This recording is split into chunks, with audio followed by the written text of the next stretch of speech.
Welcome to Alien RPG, the Farthest Thunder Expositions session. In the session, we'll be reviewing or be introduced to each of our player characters, their backgrounds, where they're from, who they are, and a little bit of context around their day-to-day life before we get into the proper game itself. Um, Tonight, we're going to dive right in, and we are going to start in Benji's home.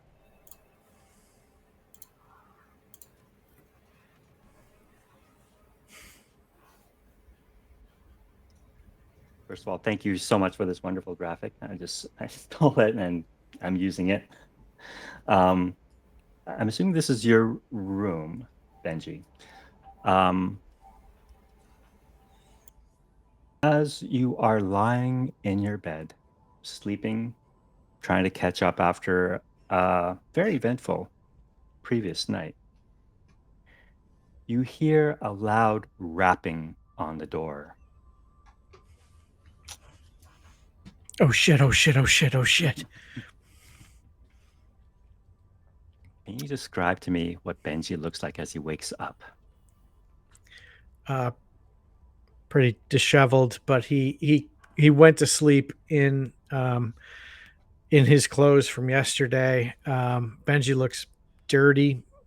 Could really use a shower. He's about 5'5". He's about 13 years old, and as he sort of gets out of bed, you see he's wearing a hoodie that has seen better days with a white skull on it. It's a black hoodie with a white skull on it, and he starts rummaging around, grabs his visor, which is this black frayed visor. It looks old. Tosses it on his head. Runs over, like tries to make it look like there's a bowl that's been eaten from. And like he grabs it, he puts it on a table, tries to make it look fresh, and rushes over to the door, trying to peek out to see who's there. You see standing at the door a person that you're not particularly uh, interested in seeing at this hour. Simon, your sister's boyfriend, stands there with his face up against the peephole and, yo, dude, open the door. Fuck you, beef slab McButt cakes. Fucking runt. He starts kicking on the door. Easy, easy, easy. God damn it. Where's Andrea? And he opens the door. You see Andrea a few steps behind him, kind of looking a little sheepish, and kind of just puts a hand on Simon's shoulder and says, "Relax, man. Chill." But Simon just barrels right past you, kind of shoves you out of the way as he enters your place, and goes straight to your refrigeration unit, opens it up and says, "Runt, what do you got in here to eat?" Yeah, welcome in, asshole. And looks at Andrea. Where you been? And out and about. You notice on her collarbone what looks to be um, a redness, almost inflammation, kind of just poking out from under her leather jacket. That wasn't there the previous day. Oh, But she says, "Sorry about this, Benji. We'll be in and out. We just need to grab some food and we'll be on our way. It's like we won't even be here. We're not even here." just grab some food and be on your way. I had to scrounge for that food. That doesn't come free. And your meathead back there can, maybe contribute something. What do you think? He's rummaging through your fridge, picks up something, looks at it, gives it a smell, doesn't like the smell, tosses it over his shoulder, continues rummaging through your fridge looking for something, what he considers edible. Those fucking runts. What the hell do you eat, man? No wonder you're so scrawny. And he will flip him the finger, look back at Andrew, and say, "Can you get this slab of meat out of here, please?" Yeah, yeah, yeah. Um, Listen, Benji, I might be away for a few days. That's why we're just trying to stock up on a few supplies. Um, and as she says, as you see Simon, he seems to have found something edible that he's halfway eating, like stuffed his mouth already. Walks over to your bed, grabs what blankets and pillow, like the pillow off your bed, and starts uh, stuffing it under into his coat, and as if he's gonna walk off with it. Whoa, whoa, whoa, whoa, whoa, whoa, there, Brainiac. Put that back down. I need that. Yes, you don't need this. It's going to be much, much more useful to me than you won't need it. It just kind of just get out of my way, Runt. And he just pushes his way past you. As he walks his way outside the door, he sees a lamp kind of on your counter there and just kind of takes it, smashes it, and walks out. Fuck you, Andrea, and fuck that beefcakes fucker. And he's like pissed off, throwing fingers all over the place. Get out. Don't come back. I can Uh, manage on my own. uh, Andrea kind of looks a little sheepish, a little embarrassed by what just happened. Just, I'm really sorry about this, Benji, but um, are you good? Better now that he's gone. Be even better as soon as you're gone. Yeah, hey, now I'm with mom and dad gone. It's my responsibility to make sure you're okay.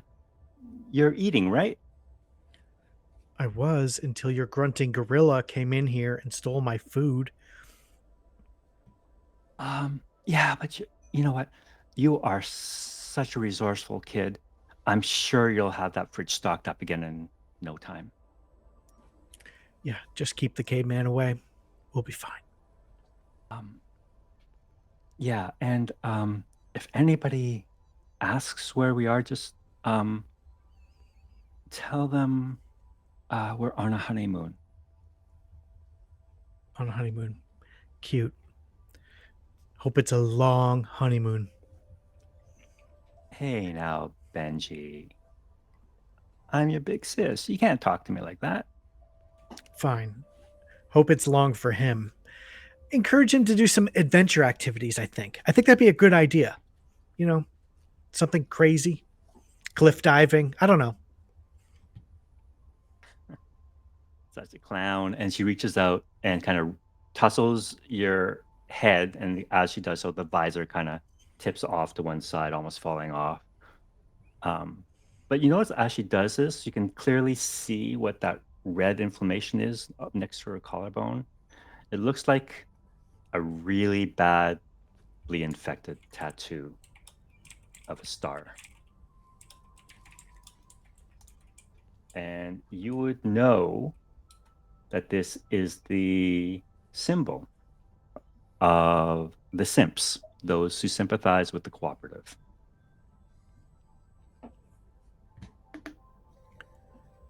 Whoa. Whoa. What's that? You got a Simprick tattoo on your neck. She realizes that you saw the tattoo, and she just kind of pulls her coat over it and says, "Don't worry about it. Listen, yeah, I know I haven't been the best sister recently, but trust me, I know what I'm doing. I'm doing this for us, okay? It's good. It's going to make our lives a whole lot better." Not sure how much better it can get here, Andrea, but I think Dad'd be rolling over in his grave if he saw you were a Simprick. Well, Dad's not here, is he? Touche. It's just listen, take care of yourself, okay? Things might get a little hot in the next few days, so just Keep your head down. Yeah. I am going to quickly shift over to Otmar, who happens to be walking past Benji's humble abode when you see Simon barreling out of this container unit that Benji lives in. Mouth half full of food, tucked under one arm. You can see, Benji's sleeping gear, like his blankets and his pillows stuffed under one arm as Simon starts to stalk away. He sees you, just kind of gives you a sneer and keeps walking. Is he walking past him or in a different direction? He's going to be walking past you. He's going to try to get the sleeping stuff out of his hand. All right. Walk right up to him and What's that you got, Simon?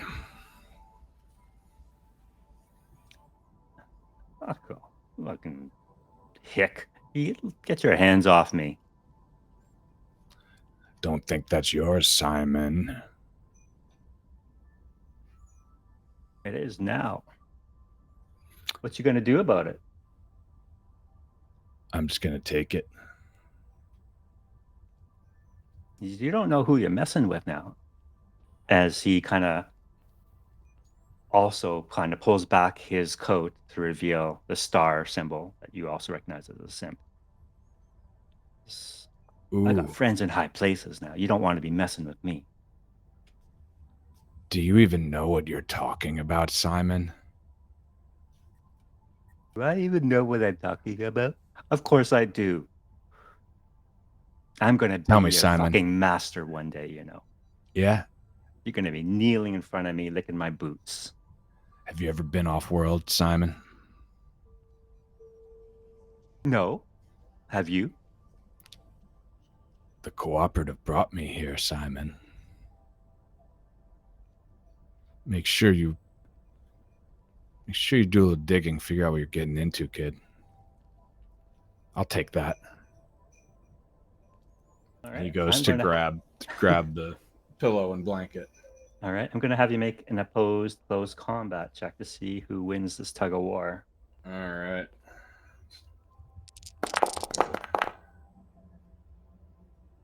One success.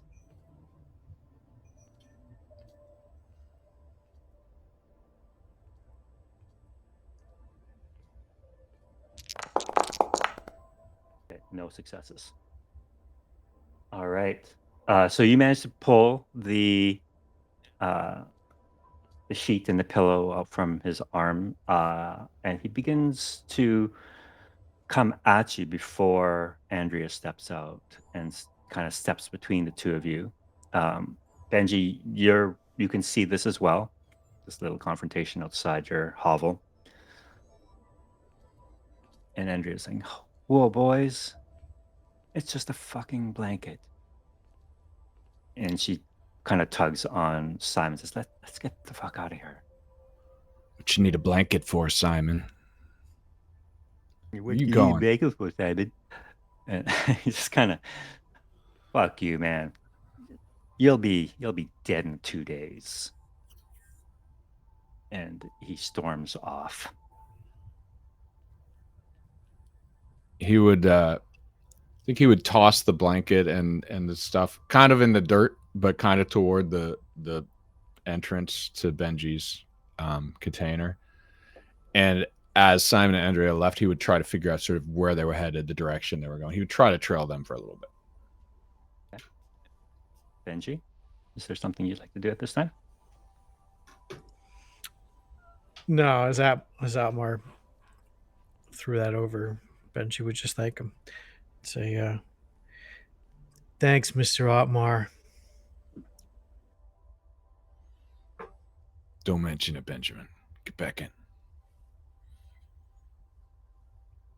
Keep your eyes peeled. Did Simon say anything about something gonna happen? Andrea just said there's going to be some heat over the next couple of days, but she's always talking shit anyways. I don't pay her a whole lot of mind, Mr. Otmar. I'm gonna go see where they're going.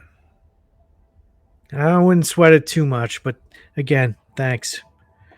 And he'll go grab the sheets, bring them back into the cabin, as he calls it. All right. What does Benji do after this? Does he go to sleep again or try to? He's looking through the fridge, trying to see what he's got left, and there's not much there. There's not much dry food he's got around, so he's debating going out, trying to find something. All right. Yeah, Simon has pretty much cleaned you out in terms of food. What he has not taken himself, you see scattered across the floor now. Some of it is salvageable, but most of it is gone. There is one place in town that you have been able to rely on pretty regularly. It's a place called Eva's Tumbler. It's a bar and tavern that a lot of the um, working folk hang out at. And she knows, or she seems to know about your plight. And every once in a while, she leaves out, without saying anything, without implying anything, just kind of leaves out a little box of goods, just kind of outside the back door for you to take. Yeah, so Benji would be sort of paying attention to what's going on a little bit with Otmar, but then might start making his way over there just to see if there's anything left. Okay. They are actually opposite directions, though. So you see Otmar kind of trailing after Simon and Andrea while you head off towards Eva's Tumbler. Otmar, are you trying to be stealthy while you follow them? I think he's just trying to be patient. He's not trying to hide, but he's taking his time and just going just as fast as he needs to keep him in sight. You know, Simon's not too bright and evasive, or he assumes so. So he thinks it's gonna be easy. Yeah. Simon is too occupied bullying other people as he walks down the street, just kind of getting in their face, knocking over whatever they might be carrying, just being a general asshole. Mm. They seem to be heading towards the center of town. I'm going to switch back now to south. Actually, before we go to south, Otmar, can you describe your character as he walks down the street? Yeah, he's a mean old coot. He's bald, clean shaven, except for like a nice bushy gray beard that's kind of pretty close cropped. He tries to project that mean old coot kind of vibe, and he's really known for his ability to wrangle harvesters. So he has these straps and carabiners and tools on him, boots and so on, that are the tokens of that trade. He was actually brought here for that. He was like in debtor's prison, and the cooperative picked him up and figured out he could, manipulate harvesters, and brought him here to train other people to do that. He hates his job. He hates his planet. He hates harvesters. He hates people, and he especially hates the cooperative.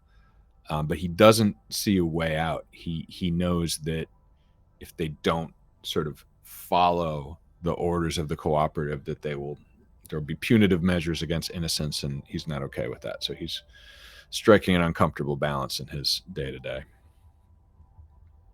Cool. But there is only one harvester remaining in Baxter's reach, and you are the primary handler for it. Got it.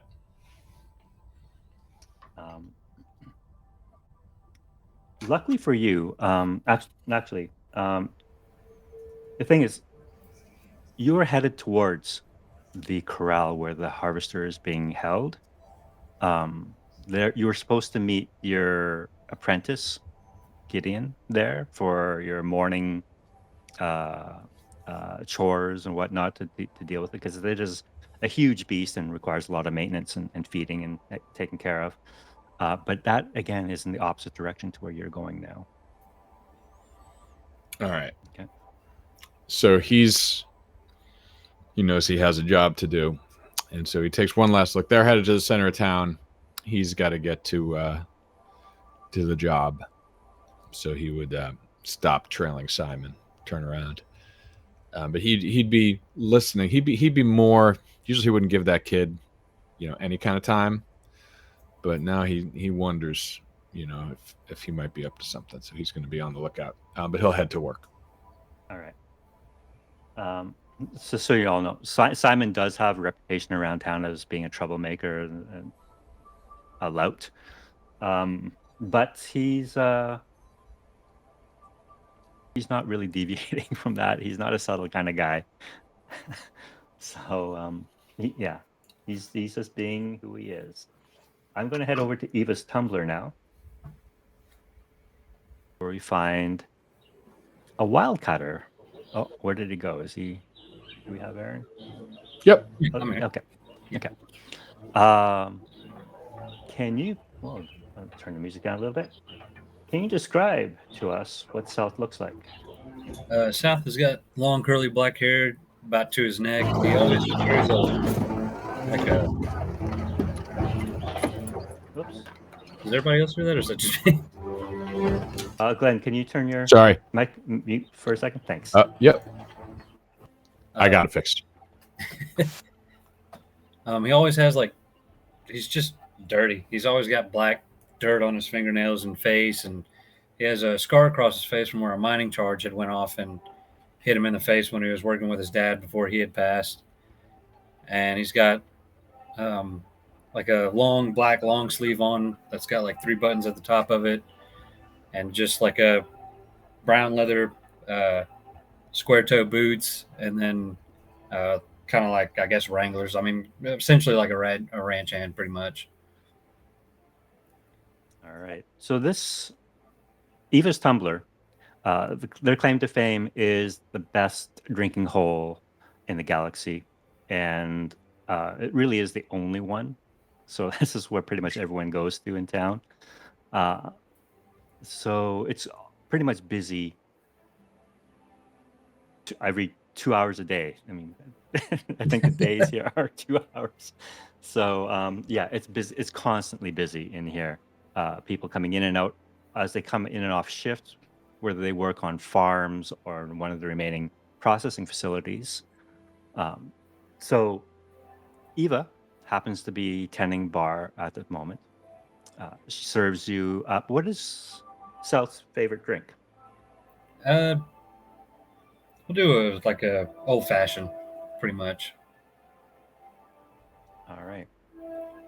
So liquor is a luxury on this planet that is quite rare and has quite pricey, but she knows what you like, and you are a friend of hers, and she considers you a close friend.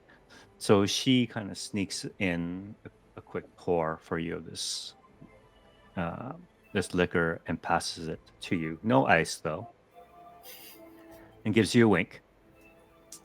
And as you take the drink in your hand, there is a loud noise behind you as somebody enters the tavern, Eva's Tumblr.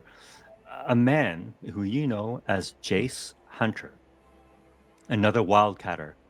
He walks in with wooting and hollering, "Woo-hoo! Check out this beauty," as he's holding up this lump of grayish, dull, almost metallic looking ore. You recognize this immediately as, hold on, I want to make sure I get this one right.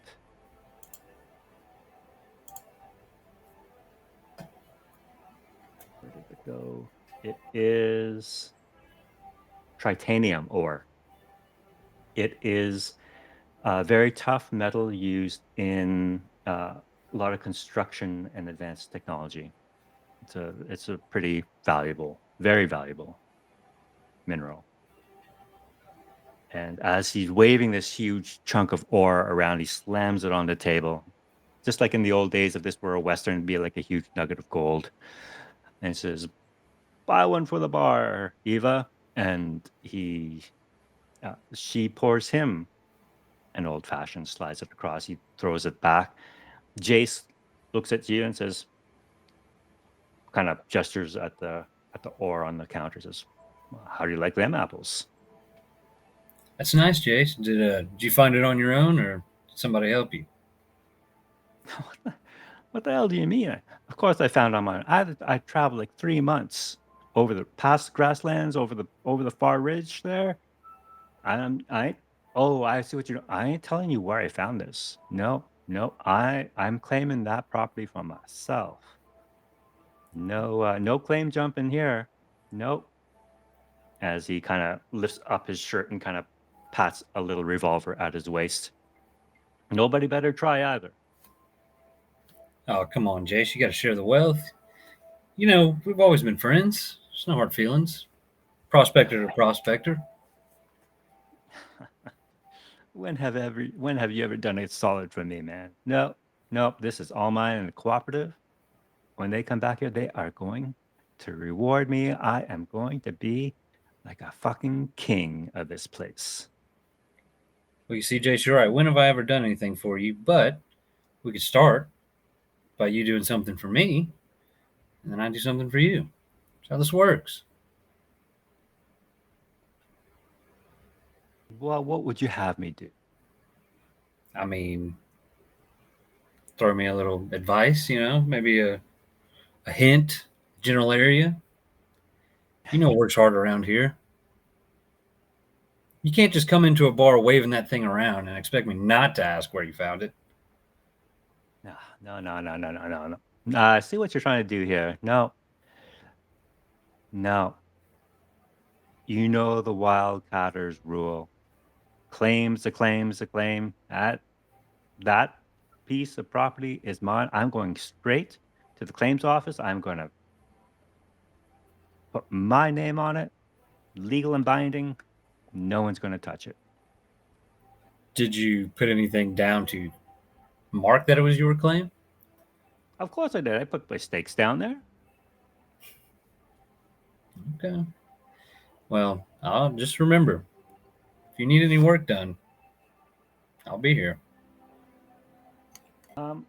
When you're talking to him, you've known Jace practically your whole life. You guys have been competing for claims, looking for that one thing that you guys could find to strike it rich and set yourselves up for the rest of your life. And you see here, Jace seems to have done that for the most part. He is probably he's on the younger side, maybe early 30s, kind of tussly gray hair. He still even has freckles. Very boyish kind of look on him. He wears kind of like a straw hat, even makes him look even younger. But one thing, he's always had this healthy glow about him. But the thing you notice now is that his left eye is very bloodshot. And how long has that been like that, or is that just recent? Well, you haven't seen him for the last few weeks as he's been out Okay, yeah. prospecting. But last time you saw him, he was healthy. He always seems to be like the epitome of health. But this is odd that his left eye is bloodshot and seems even a little swollen. It's almost as if somebody might have punched him, but there's no bruising. Jace, the eye is new. You all right, brother? He starts rubbing at it. No, there's some dang flower out there or something I must be allergic to. No, man, that's... If I'm being honest with you, that thing looks kind of fucking gross. No, nah, I'll be fine. Just another drink or two will set me straight. If maybe I'll go see the doc in the morning or whatever. But no, right now I'm here to celebrate. And he picks up this chunk of ore again, holds it up for the entire tavern to see, and everyone starts cheering for him. Not because he found what he did, but more of the fact that he's buying everyone a drink. Would everybody else kind of know that that's like pricey, like expensive ore? I would say 90% of the people in here are farmers. They don't know Okay, so that a rock from a piece of expensive ore. There aren't many prospectors left. There's only maybe a handful of them, and you and Jace are the only ones in here at the moment. Jace, you seriously though, man, you probably really need to get that eye checked out. You're not going to be able to stake that claim if you're dead in 2 weeks. You know how the Yeah, doctors are it's around just a here. little itchy eye. Ah, you're such a wimp. Oh my gosh. No wonder you don't. You know what? Here's a secret for you. A professional tip. Oh, this will From be good. You gotta take risks, man. You're too risk averse. You gotta go a little further, go to places that other people might not go. Maybe do things that other people might not do. Push your boundaries. Get out there. There's a That's where difference the good stuff between is. pushing boundaries and being plain stupid. You really need to get that thing. Like, you're going to lose an eye and you're not going to be able to find your own claim. You're going to be blind by the end of the week. Ah, you're such a drama queen. Here's mud in your Yeah. eye. And he throws another shot back. Whatever you say, man. I don't say I didn't warn you. Benji, you arrive at the back of Eva's tumbler. And Eva's tumbler is basically just another large container unit. Front door, back door, you're hanging out at the back door, and you can kind of see the length of this thing. You know South, and you know Jace. Everyone knows everybody in this little town. You saw him hold up this expensive piece of ore. You may or may not exactly know what it is, but you know it's expensive. And he seems to be celebrating the fact that he found it. And he also witnessed the offering of rounds to the whole bar. Exactly, yes. Yeah, so Benji tries to make himself look as tall as possible and walks in the back door and tries to sneak up to the bar and puts his deepest voice on. He's like, "I'd like to have one of those too, please." Eva sees you and just walks over to you and says, in a hushed voice, "Benjamin, what the hell are you doing in here? You know you shouldn't be in here." "Sorry, Miss Eva. I just wondering if you had one of them boxes for me. I'll be out of your hair." Yeah. Just wait outside. I can't have you in here, man. I'll get in trouble. Okay. And as he starts walking out, he'll say, he'll yell, "Another round on Jace!" Everyone lets out hoots and hollers. Woo! Jace is looking around. Who the hell said that? But it's too late. Eva's already starting to pour drinks for everyone. I'm going to So, look at Jace and go, I hope that thing nets you a good bit of money. I'm going to spend it all at the bar. is this, as he pats the piece of ore on the counter, this, my friend, this is just the tip of the iceberg. And South, when you look at this piece of ore, you being a wildcatter and this is your profession, this is what you prospect for, this is what you look for. You have never seen a piece of ore like this before. You know what it is, but it's not normal. This almost seems as though it's been shaped. It is not raw. It doesn't seem raw. The sides are too uniform. There's no rough edges. There's no bumps and crannies. It just seems almost like a smooth piece of metal. Jace, let me see that thing. And I kind of like grab it from him and kind of mold it in my hands and roll it around, and I notice how smooth it is. Doesn't feel like it's raw ore. Who did you steal this from? He tries to snatch it back from you. Do you let him, or are you going to contest him for it? I'll let him snatch it back since I've already kind of rolled it around in my palms. Grabs by and says, "What the hell do you mean? I'm a legitimate prospector. You take those words back." Come on, Jace. You haven't been legitimate in the last 14 years. Come on. No, you can't bullshit a bullshitter. I don't know how you do business, Mr. South, but I am above and beyond reproach. This here is an honest claim, honest to goodness piece of ore. And this, my friend, is going to make me rich. You're just jealous. And he starts rubbing his left eye furiously as he says this. I am maybe just a little jealous, but also this that's been refined or something. That something's not right about that. I don't know where you got it, but I'd be That's right. curious. You don't know where I got it, and you will never know. Well, you don't get that eye checked out, you're never going to go back to seeing where you got it.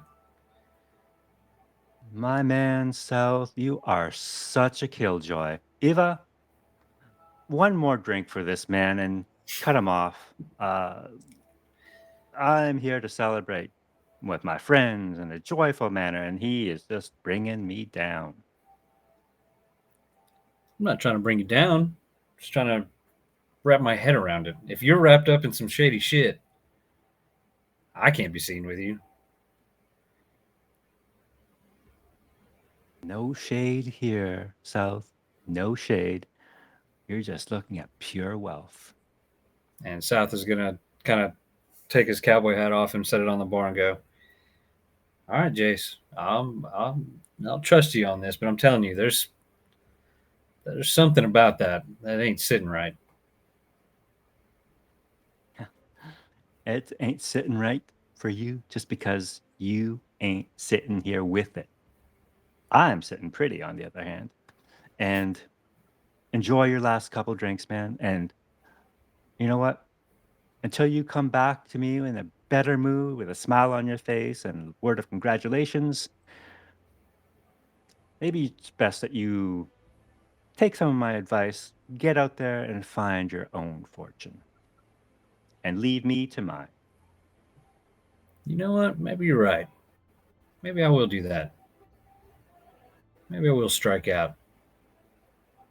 And he just kind of shoots his last glass of whiskey back and just can kind of like stares at the ore just in a kind of like an unsettling manner, like he's not really sure what to make about it.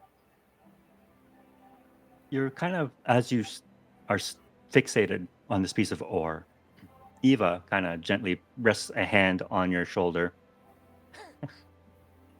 Okay. And hand passes you a little plastic box, like a milk crate almost, filled with like drinks and a few little snacks here and there. Says, if you don't mind, South, bring this to the kid out back, the one that snuck in here earlier. Yeah, you're talking about what was his name? The little Benji kid, right? One that always comes in you? Benjamin, yes. Yeah, of course, Eva. And he picks it up and continues to carry it out. All right.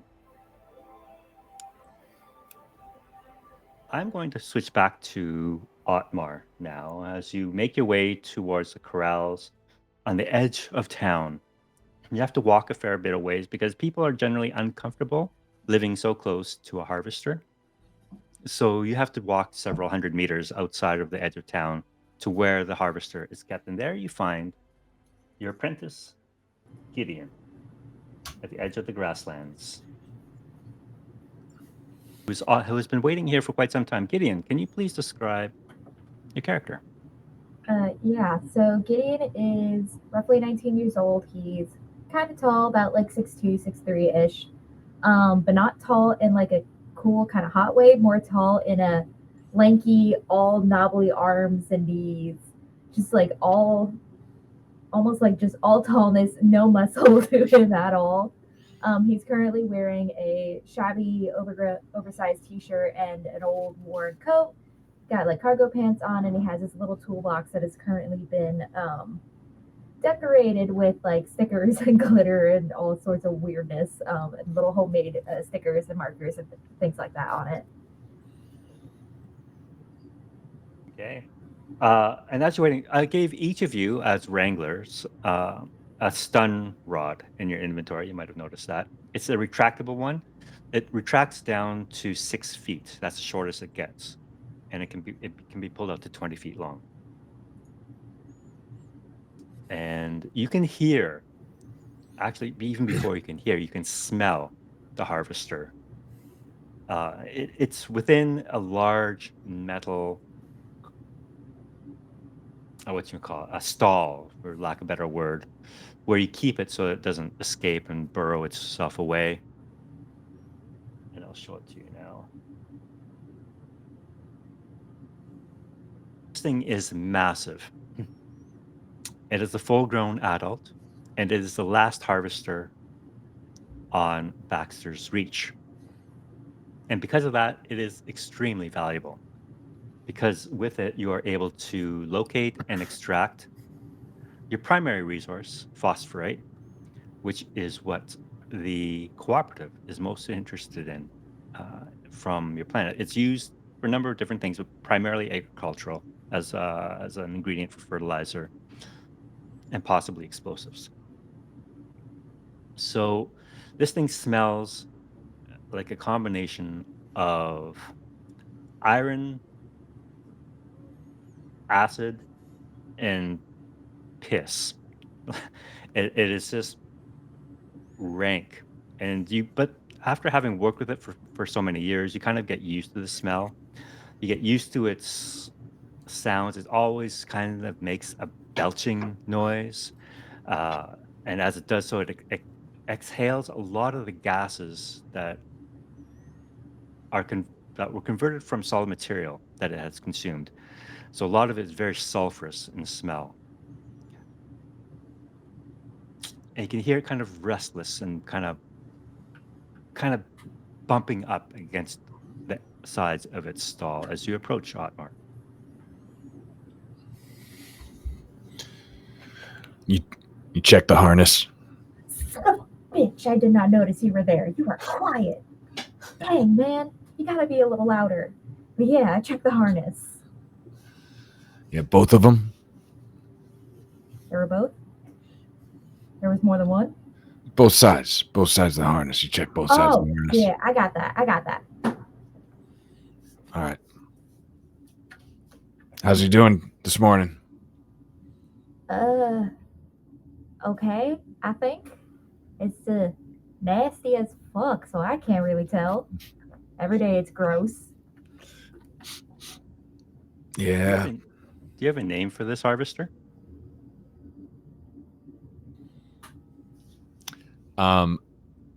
Jarvis is a potential name for the harvester. How do we feel about Jarvis? Yeah, it looks like a Jarvis to me. Jarvis. All right, Jarvis it is. And Jarvis seems like the stool might be getting a little bit soft. You notice any of that?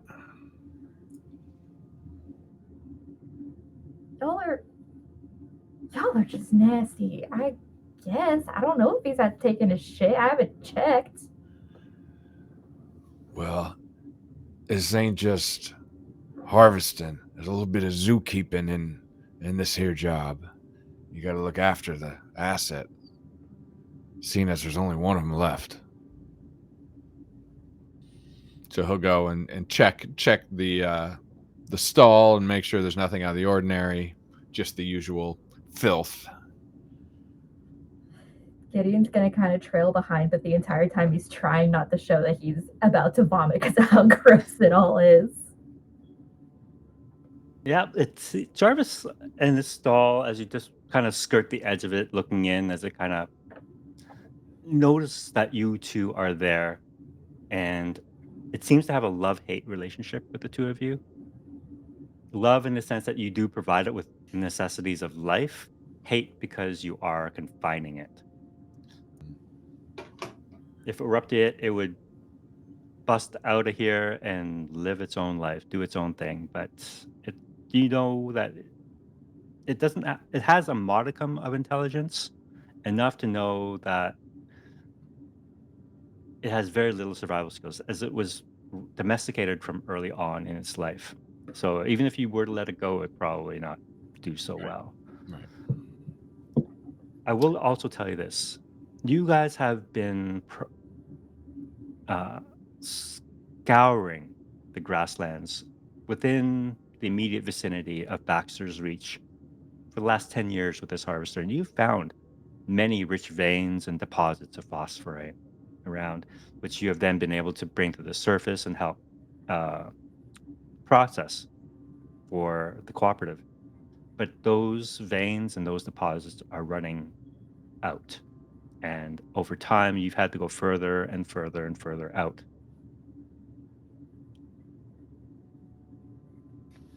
To the Are we point, getting ready to start one of those? yeah. So now, where 10 years ago you could have gone out maybe just a few hours from town, do your thing, direct a harvester to tunnel away, and then come home. Now you're spending entire days out with a harvester, and you've had to come up with ways to keep it contained even while you're out on these longer excursions. So you would have those electric pylons to Mhm. keep it contained and to keep it from going underground, similar to what they do in Dune, where they lift up the scales to prevent it from burrowing. There are these protective scales that kind of surround its shoulders and stuff that you can kind of pry open to make sure it doesn't go underground.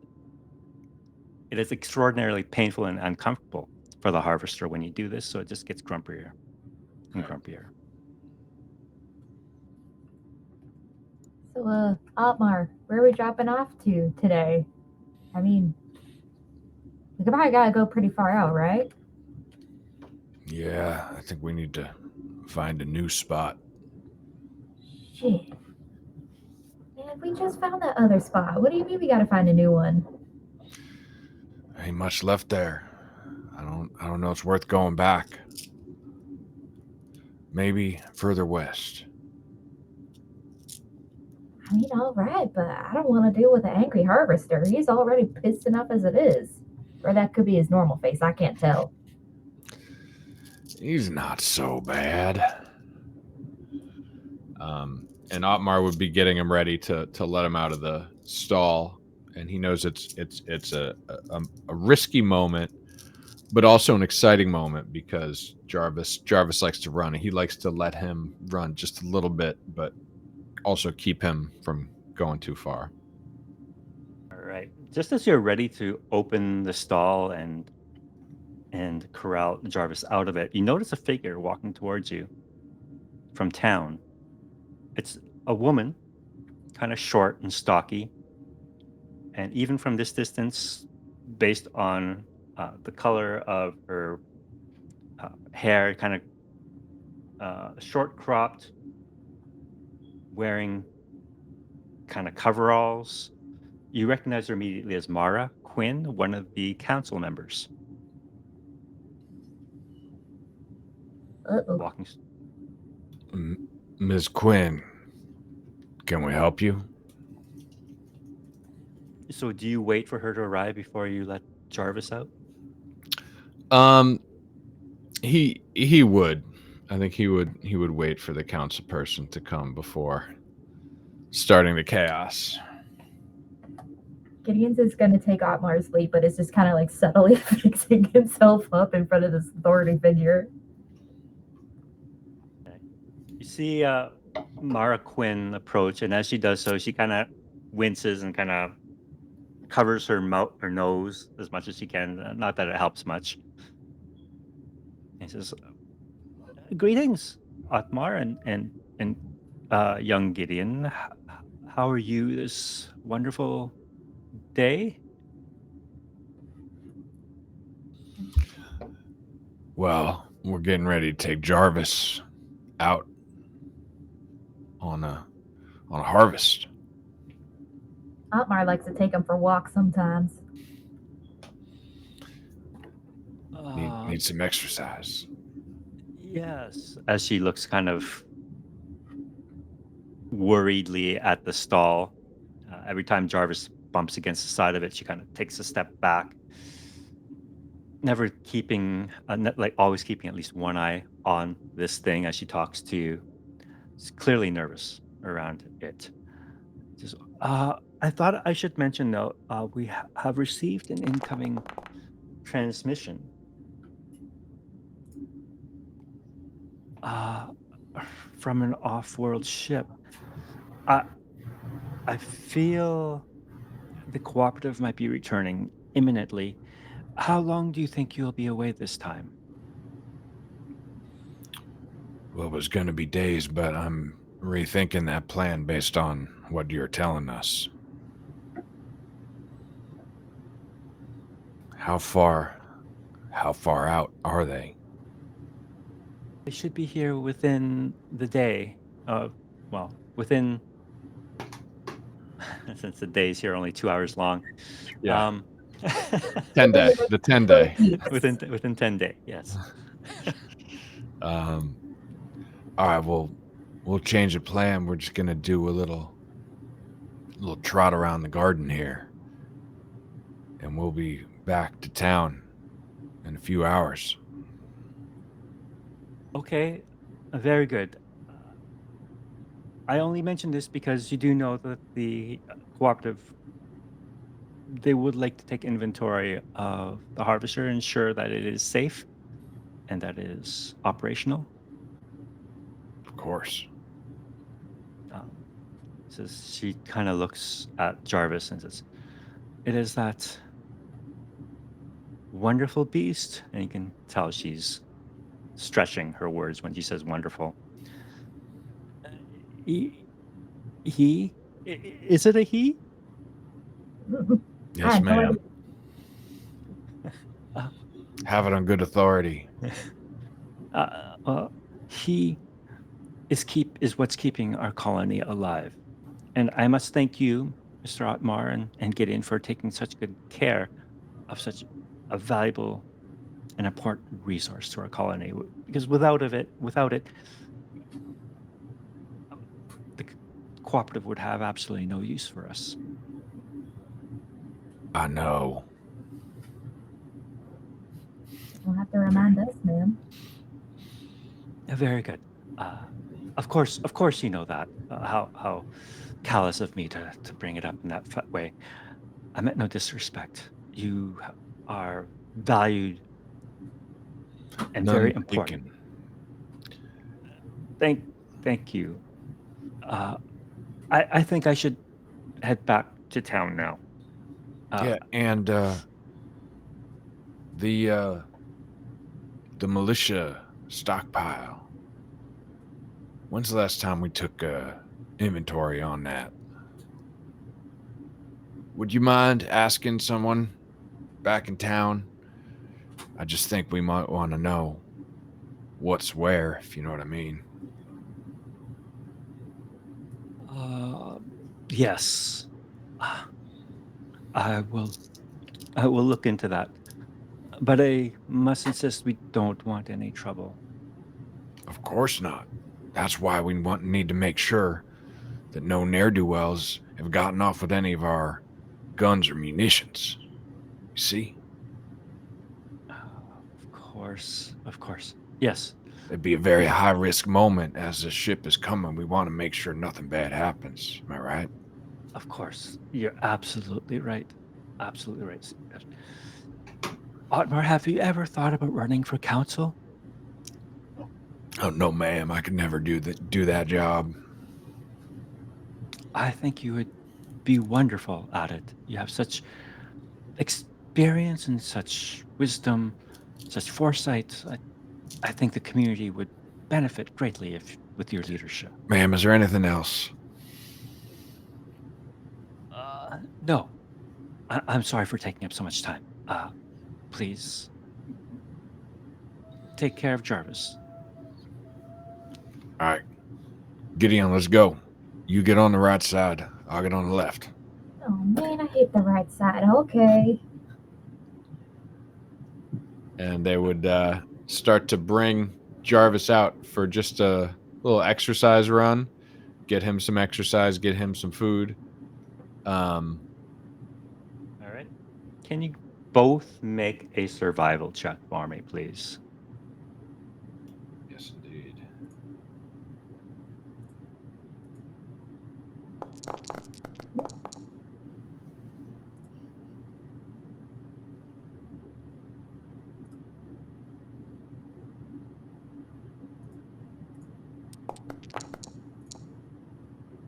All right. I'm channeling my Gideon. inner Timothy Chalamet. I got this. Oh, nice catch. You see Jarvis trying to make a break for it as soon as the stall doors are open, but Gideon, you're there with your prod and you redirect with a sharp jab and a electrical jolt. Jarvis is redirected back to the path where you want him to go. And you proceed to take Jarvis out for a little quick stroll through the grasslands. That was good, but more in the forearm next time. So like this or like a that Yeah. kind of thing. Like that, like that. Oh, like good. that? Okay. And I took it just practicing in the background to try and get it right. Are you like poking Jarvis every time you do this? Like, No, we're feigning No, in the kind of air. like doing it in the air. okay. All right. I'm going to go quickly back to Eva's Tumblr, where South and Benji are. South, you bring the box out to Benji, who's at the back door. Do I know Benji's sister and Simon? Yeah. Everyone knows pretty much everybody in this place. Okay. As I walk out, I just kind of yell, "Benji, kid, you there?" Yeah, I'm here, Mr. South. How are you doing? I just got showed up by Jace, but other than that, I'm doing all right. Eva, she gave me the usual for you, kid. Thank you. Didn't realize folks know it's the usual. But hey, thanks a lot. And don't worry about that dickhead, because that's kind of what he is. He's a fucking dickhead. Well, seems like nowadays everybody's kind of a dickhead. Yeah, well. Look, just wondering, you don't have any work for a kid like me? Maybe something I could help with? Kid, you're too young. I can't bring you out prospecting with me. The demo charges, it's hard work. Yeah, no, of course. Plus, I've got my studies. I've got things I got to focus on. I've got all this, I'm taking a cooking class. I'm taking dancing lessons. I can't possibly. So don't worry about it. It's fine. Cooking classes, kid, I don't know if you could cook a damn recipe. Well, maybe you're right. That's why I'm taking cooking classes, dumbass. As you What about have your this sister? pleasant exchange at the back of Eva's Tumblr, you hear a commotion coming from inside. Seth You is hear going to raised kind of voices. stand back up and look at Benji and go, "Kid, just stay right here for a second." And he's going to kind of motion back towards the door and kind of take his hat off and kind of put like his ear up to it. All right.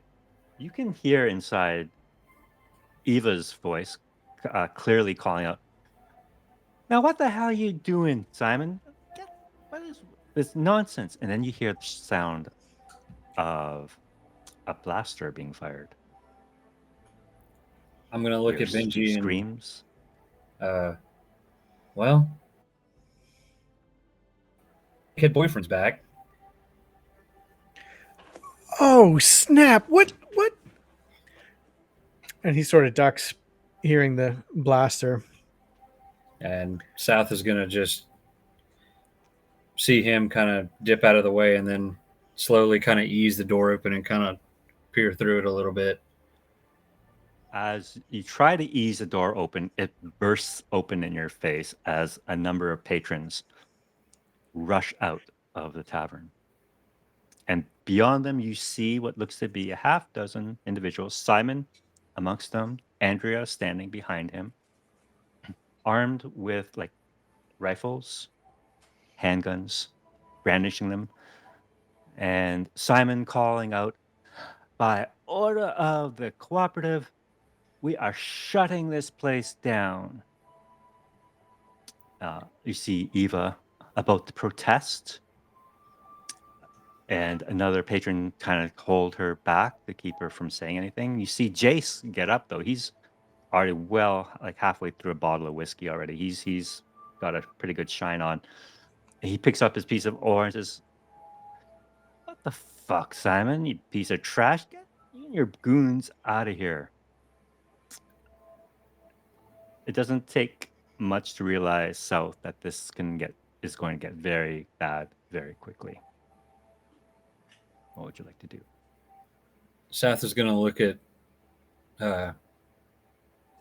Benji's sister and look back at Simon and just kind of scan the room, and he's going to look at Simon and go, "Come on, man. You can't. It's the only bar in town. Really? You had to choose here to do this?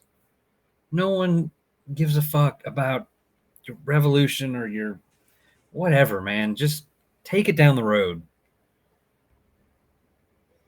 Benji, you're kind of behind south at this point, but you can clearly see into the tavern too. You see Simon bring up his gun, leveling it at south. And you see Andrea standing behind him. Benji's actually going to step forward in front of South and say, "Whoa, whoa, whoa, whoa, whoa, whoa. Chill out there, McBuff Cakes. We don't need to do this here, do we? I don't think so, Mick. Really? Andrea, control your animal here. What do you think?" Simon, he's just kind of waving his gun around wildly now, back between Jace and South. Jace and South. You don't seem to understand here now, kid. I'm the one in charge of this place now. And he says, "And by order of the cooperative, I am shutting this den of evil down." And he points his gun at Eva. He says, "Hand over all your cash there, Missy, and we'll call it even." Whoa, whoa, whoa, whoa. I thought you were shutting the place down. Now you're robbing the place, which gives us ground to stop you. You can't just come in here and take what you want. You and what army? As the 5 people that came in with him kind of step forward, they're brandishing rifles too. What you're doing is stealing. You're not. I thought you guys wanted to help. Now you're just going around stealing from hardworking folks. We're You know, everyone in this town knows everybody, and everybody knows you, and everybody knows where you stay. You can see out of the corner of your eye Jace reaching for this lump of ore. And you can tell that he's about to swing it.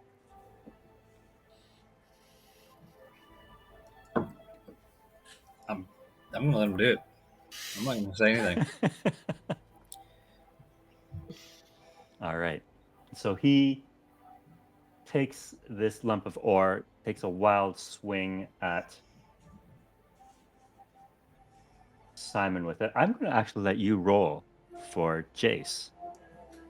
So go ahead and roll 4d6 for me, please. 4 D6s? Yep.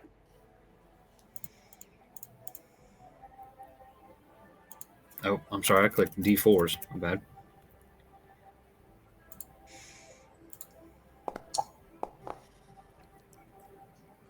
Oh, that's Or do you 1d6 plus 4. Just Or you want them separate? Yeah, 4d6. Type in Foundry /R space 4d6. And that should roll it.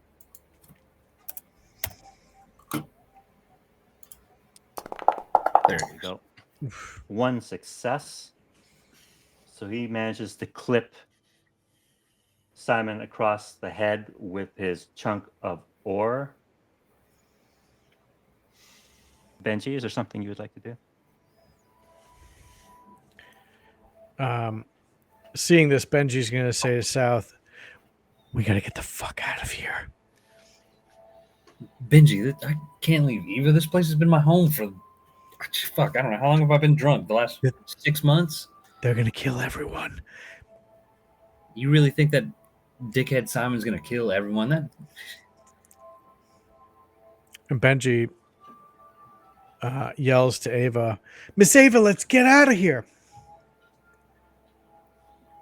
As you yell out that warning, shots are fired at Jace. Several shots, so I'll be making multiple rolls.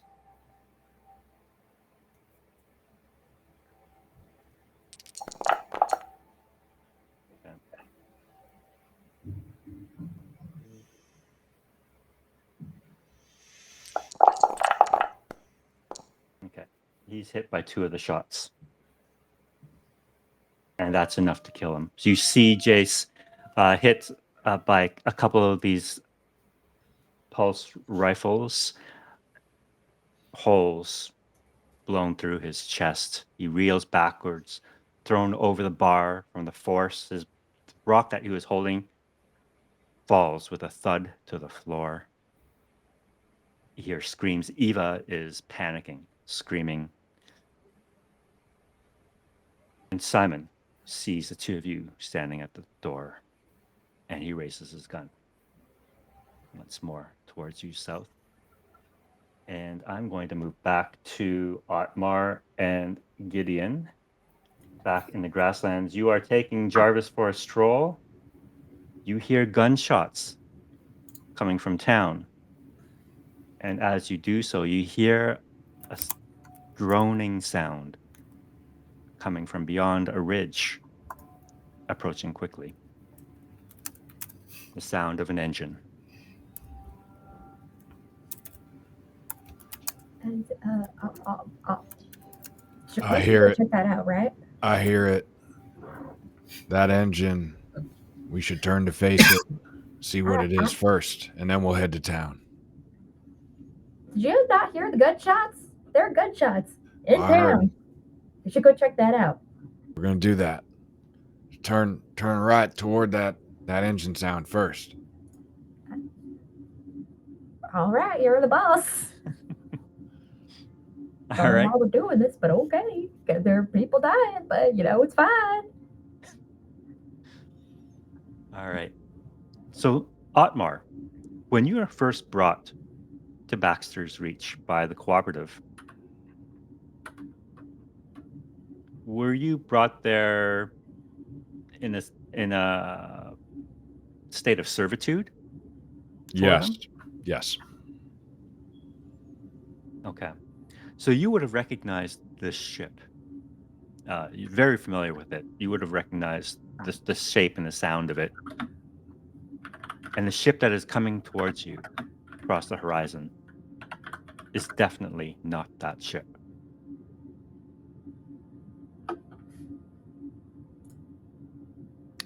It's not them. It's somebody else coming. It's not the cooperative. Oh, this is going to be real interesting. Yeah, no shit. I'm so concerned about all the gunshots that were going on. Like, I don't know about you, but I got a family back there, and there were gunshots. That's just probably Simon up to some dumbass shit. Well, no shit, it's Simon. It's always fucking Simon. Can we, like... I just wonder if these ain't his friends up ahead. That's what I'm trying to figure out. And so could they ride Jarvis toward... So that's what he's trying to do, ride to the engine as they're chatting. Sorry, I don't mean to... All right. Go ahead and make another survival check for me, please, the both of you. You just hear the Dune soundtrack in the background. We're yelling at each other. You can barely hear. Why, Dave? All right, you guys managed to climb onto the back of Jarvis with your 2 harnesses, and you're riding off towards a very quick sunset towards the sound of those engines. Yeah, there are multiple. No, it's just one craft, one vehicle. It's just one craft. Okay, but it's not the spacecraft that's coming in. It's different. It is a spacecraft. Okay, so I thought there was also a land vehicle. No, sorry, no land vehicle. Okay, No land. got it. So in that case, they would bring Jarvis back, and probably put him in the pen. They even though this isn't the cooperative, they got to take care of Jarvis. All right. You're right. Jarvis. You're right, Gideon. It's time. Time for what? You gotta go see what those gunshots were. Oh, thank God. And Gideon just starts sprinting. All right. It'll take you a moment to get Jarvis back into his pen, and he is rather disappointed by the short walk that you afforded him, and he expresses his disappointment by a loud belch and fart. Ugh. Oh, I'm sorry, Jarvis. Some human bullshit we gotta deal with. So he's back in his pen, and you two rush back to town. I am now going to make a little shift up to the Great Mother mission.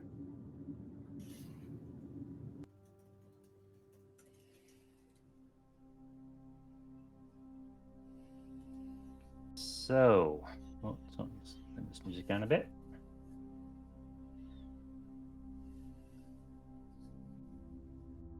This is the Great Mother mission, sent from the Middle Heavens in cooperation between a number of corporations and governments coming together to reclaim the Far Spinward Colonies that were cut off from the Middle Heavens for a period of almost 75 years. It is an ambitious project, not only for the magnitude and cost of this operation, but because it involves numerous political and corporate entities that are often at odds with one another. The fact that they all came together under the auspices of the ICC is something of a feat in and of itself. You have traveled the distance, a long distance to get here. I think it's over 3 years in cryo to arrive to the Far Spinward Colonies from Middle Heavens. Every one of you have been handpicked for this mission because it is of the utmost importance that these Far Spinward Colonies be brought back into the fold and under the control and auspices of the Middle Heavens and the various corporations therein. You've been out of cryo now for about 3 days. You had enough time to adjust, get your bearings, hear back from your head offices back on Earth and wherever they might be, catch up on some news, to hear that the UPP and the UA are now actively at war with one another. And now keep in mind there is a UA contingent on this vessel as well as UPP. So there is some tension amongst the crew. There's also other things, the 3WE, the Three World Empire, as a breakaway kind of set of planets that are trying to claim independence from them. So there's a bit of civil strife and war in that area too. Then, of course, there's all the various competing corporations, Wayland Yutani, Hyperdyne, Omnitech, all trying to grab a piece of this pie.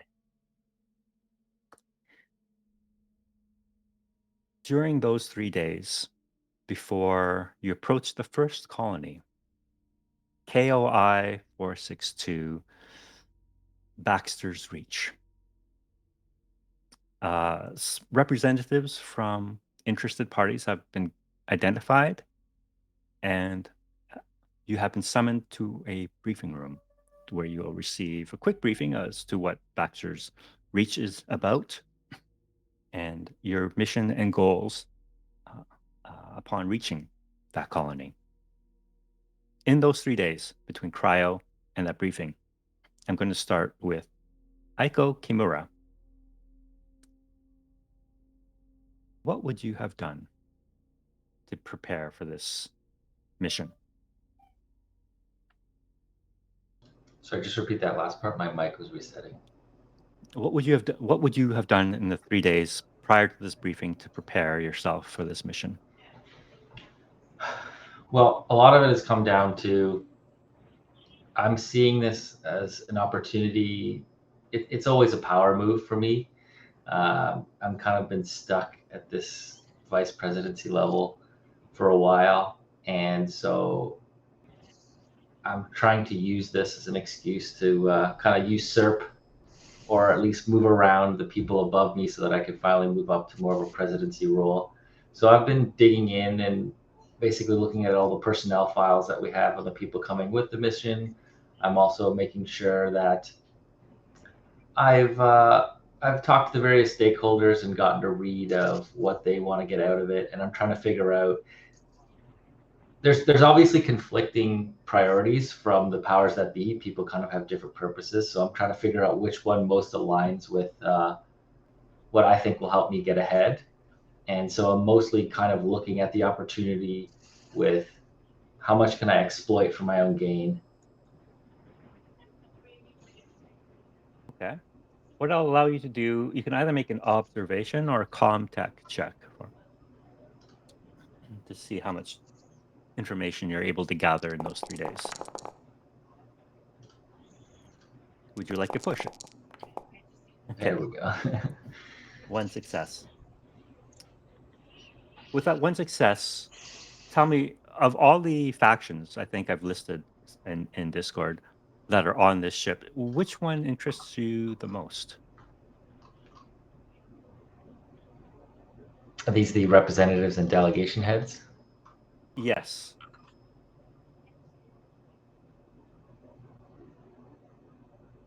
Interests me the most in the sense of Which one would you like to get information on?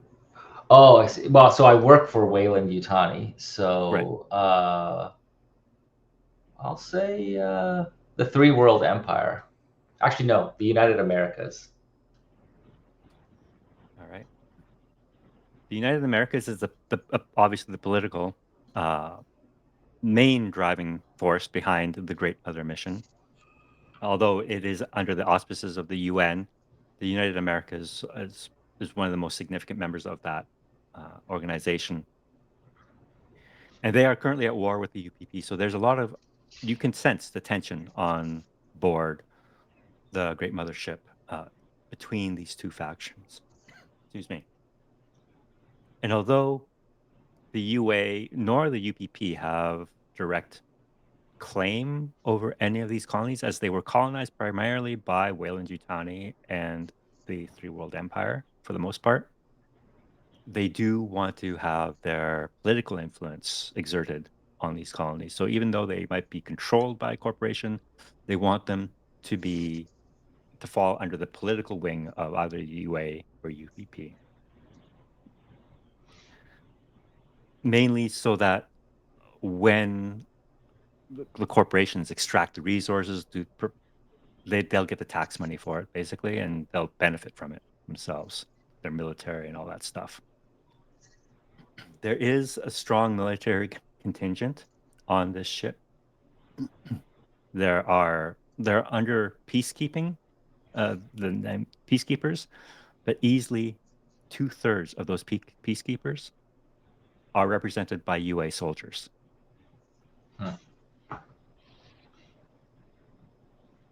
So there is a slight bias of UA presence on this ship, more so than 3WE or UPP. That's what you would have found out in your research. Can you describe to us what Aiko Kimura looks like? Slightly older gentleman in his 40s. He wears a very, you'd almost think he's a banker, very presidential type like clothing or business type clothing, wears a suit, tie. the main thing that kind of distinguishes, it's not an official ranking, but the type of watch you wear kind of is an indirect indicator of your ranking in the company. And so I have a silver Rolex, and the presidents would be wearing a gold Rolex. So it's something that still bugs him that it's still silver, but he's got his silver Rolex on. He's got a chrome briefcase. He's usually drinking some sort of coffee, and he's always kind of got like a frustrated / stoically resolved look on his face. Okay. So the interesting thing here is that you're a vice president. However, the Wayland-Yutani representative in charge of this particular mission is a director, which is like one level below you, technically from a management perspective. Director Kamal Vartul, who has in his personal assistant a Walters series synthetic named Gallus.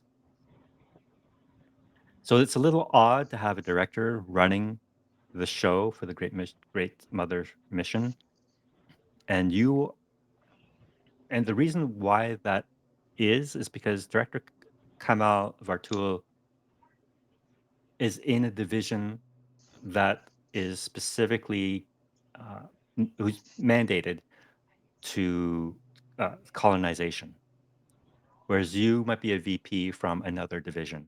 Mhm. So you don't have that expertise per se in this particular role. What would that other division be, do you think, if it's not directly related to colonization? I was in mergers and acquisitions. So I would help with hostile takeovers. I would help with the political and almost like the propaganda machine of the media afterwards, as well as the corporate and lawyering of the acquisition of the firm. So some of the takeovers would be quite hostile, but the political push out from it would make sure would come across as good natured and in the company's favor. And so I was kind of in those domains. Okay. So in those 3 days leading up to the briefing, which would have been provided by the ICC and UN, you would have been invited to Director Kamal's office on board to have a debrief and prep for the upcoming mission. Kamal sits you down in his office, offers you a cup of coffee, and says, "Is this your first trip? A cryo sleep?" Don't be ridiculous. It's just been a little while since I've had to go to the front lines. Of course, I did not mean to imply anything there. I just wanted to ensure that you. It's sometimes for people who are not used to this, coming out of cryo takes a little bit of adjustment. I just want to make sure you have adjusted. Okay, and we don't need any medical attention for you or anything like that. Have I asked for anything like that? Of course not. And you notice Kamal is much younger than you, probably early 30s, and you can tell you've been playing this game long enough to know that he's playing the age card here. So, of course, you seem to be in tip-top shape. So, I just want to make sure that the command structure, the reporting structure here is crystal clear. Even though my title is only director and you're, of course, are a VP, I want to emphasize and I want to make sure we both understand that I am the one in charge for this mission. Then I expect you to have no mistakes. Of course.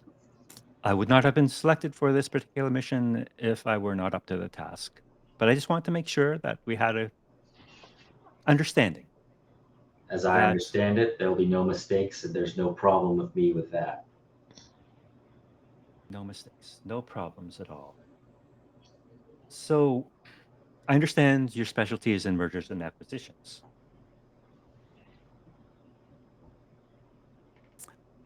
And we are coming into a colony, Baxter's Reach, and you can see him pulling up a data pad and looking at it. It seems as though they're primarily a raw resources colony, extraction of phosphorite for the most part. There were some biofiber harvesting and even some neuroplasma. Uh, but they seem, based on our initial scans of the planet's surface, the initial population of 10,000 seems to have diminished quite considerably. But regardless of all those facts, so you'll have all these details in your own data sheet before you go down. I don't want to uh, drum up things that you can read for research for yourself. I want to make sure that we're crystal clear as to what I expect of you while you're on the ground. You, as Baxter's Reach, was colonized by Wayland Yutani. The Hyperdyne, the 3WE, UPP, uh, the UA, and Kelland Mining Company are all sending delegations down to the surface with you. I want to ensure that we win this colony. Just so we're clear, Director, a win is full acquisition for the Wayland Yutani Corporation, correct? And sole ownership.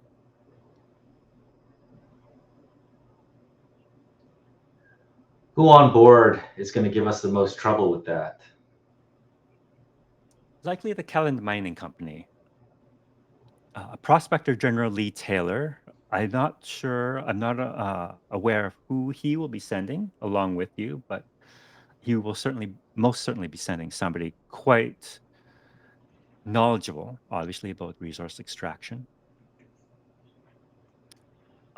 And that would be your primary adversary, for lack of a better word.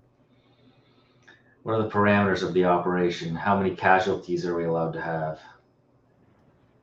I should also tell you that there will be an ICC representative accompanying you on this mission. And of course, they expect us all to play by the rules. So, casualties, minimum, ideally none. But accidents can happen.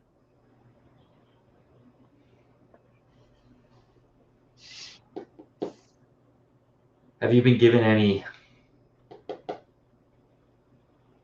private instructions?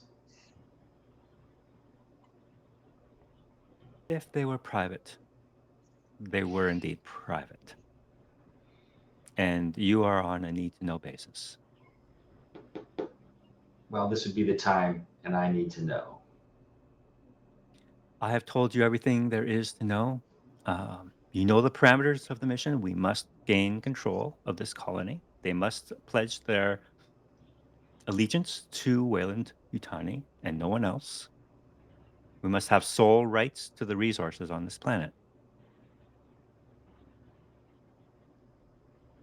Am I able to do either a quick data pad search? I want to see if I can maybe pull up some dirt on this guy, or maybe ask one of my assistants to give me some data. While you're in the office with them? Yeah, exactly. I'm gonna pull up my phone and I'm gonna just text my assistant. All right. Go ahead and make a contact check. Okay.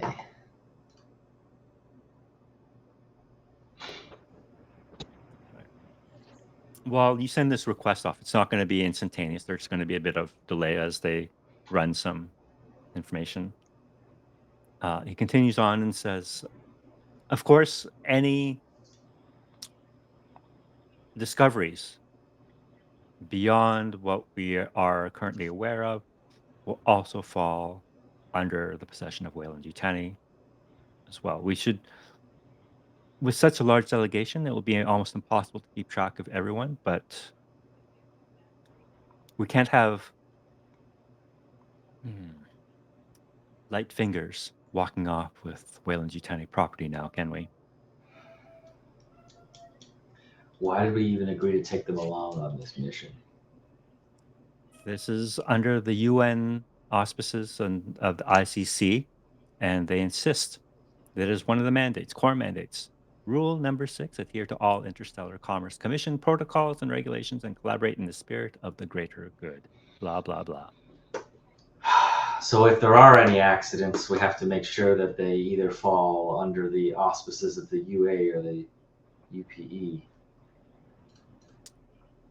Yes. You- Obviously, we cannot be blamed for anything if anything should happen.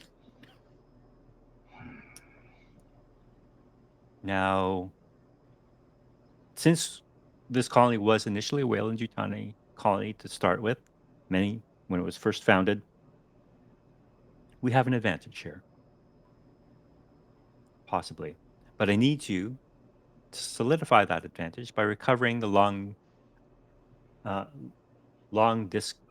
data disk.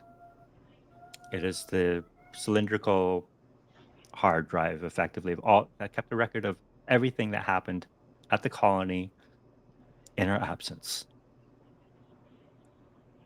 You must not let that fall into anybody else's hands. Understood. That is a key piece of intelligence that we will use to our own advantage. Do we have any intel on who might know where it is? The colony, since the absence of Middle Heaven's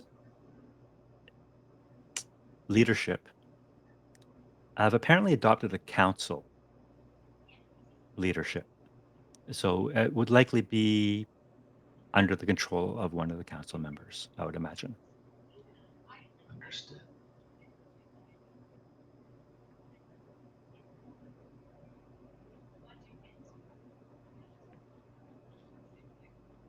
So you have the parameters of the mission, what is expected of you. You have a briefing of Baxter's reach available to you. One last thing, when we are called into the briefing, and as we are all forced to work with one another, of course, I would ask for your professionalism and your discretion.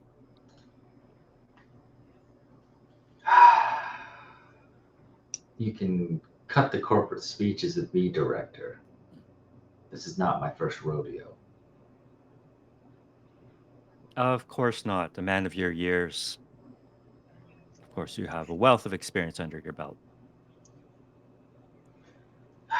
Did my comms come back at all? Yeah, it came back as saying this person has a spotless record. He's apparently very good at his job. All right, Director. I will also say he is quite hands off, though. He delegates a lot of his tasks to Gallus, his synthetic assistant. Is Gallus going to be coming with us? No.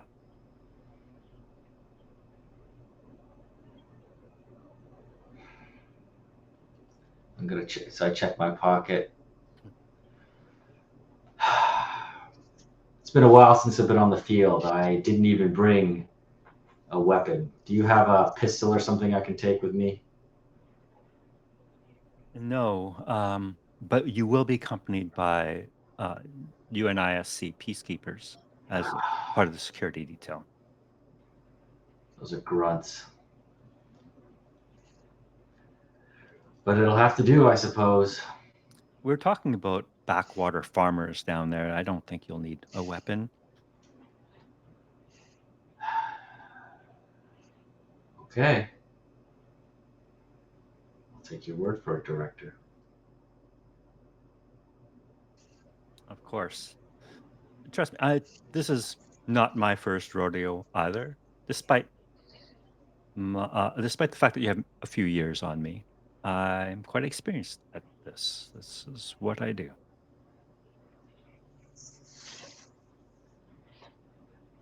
If there's nothing else, I have quite a busy schedule ahead of me. I'll see you at the briefing. Very well. And with that, He hits a button. Gallus, please show Mr. Kimura out. I don't need an android to show me around. Okay? I'll just like walk off. You see he's waiting at the door, Gallus, a Walter model android. He just kind of nods at you as you walk past. Aiko doesn't even acknowledge its existence, just walks right by. And with that, we'll switch over to Ezra. Ezra, how you have prepared yourself after coming out of cryo a few days before the briefing? Probably he would just remain relatively nondescript, quiet, not a lot of socializing, just exploring the corridors and the command centers of the ship, and keeping a low profile. All right. The day before the briefing, you are summoned by Director Pereira Abrams, your commanding superior on this mission as the representative of Hyperdyne. You go? Okay. Yeah. Sorry, I'm not sure if you can hear my dog howling in the back. All right, so you enter Director Pereira's office, Director Abrams' office. And this individual, he's dressed in a very, very nice suit, with a bit of flair, a bit of color to it, a bit of colorful, like mauve handkerchief, pocket handkerchief, kind of poking out of his breast pocket, and he says, "Please take a seat." Ezra, is that right? And Director Abrams hasn't even looked up. Yes, that's correct. Right. Okay. Well, we're approaching our first colony. He kind of flips through his data pad. Baxter's Reach. It's a nothing. It's a nothing colony. Wayland Yutani wants it.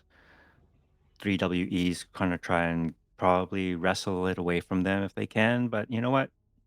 It looks like maybe 5,000 farmers down there. There's really nothing there for us. So you've been assigned as the pilot. I would still expect you to report in to me and let me know what the happenings going on, so whatever. Is that understood? Understood. Very good. Now, the one thing that does interest Hyperdyne are the neuroplasma facilities and the biofibers. Now, my understanding is that they're continuing to harvest biofibers now, but at a much lower capacity and mainly for homegrown use, nothing at industrial level, and that their neuroplasma facility has been shut down. While you're on the surface, I would like you to investigate the state of those facilities and whether that or not they can be fired back up again. Is that all?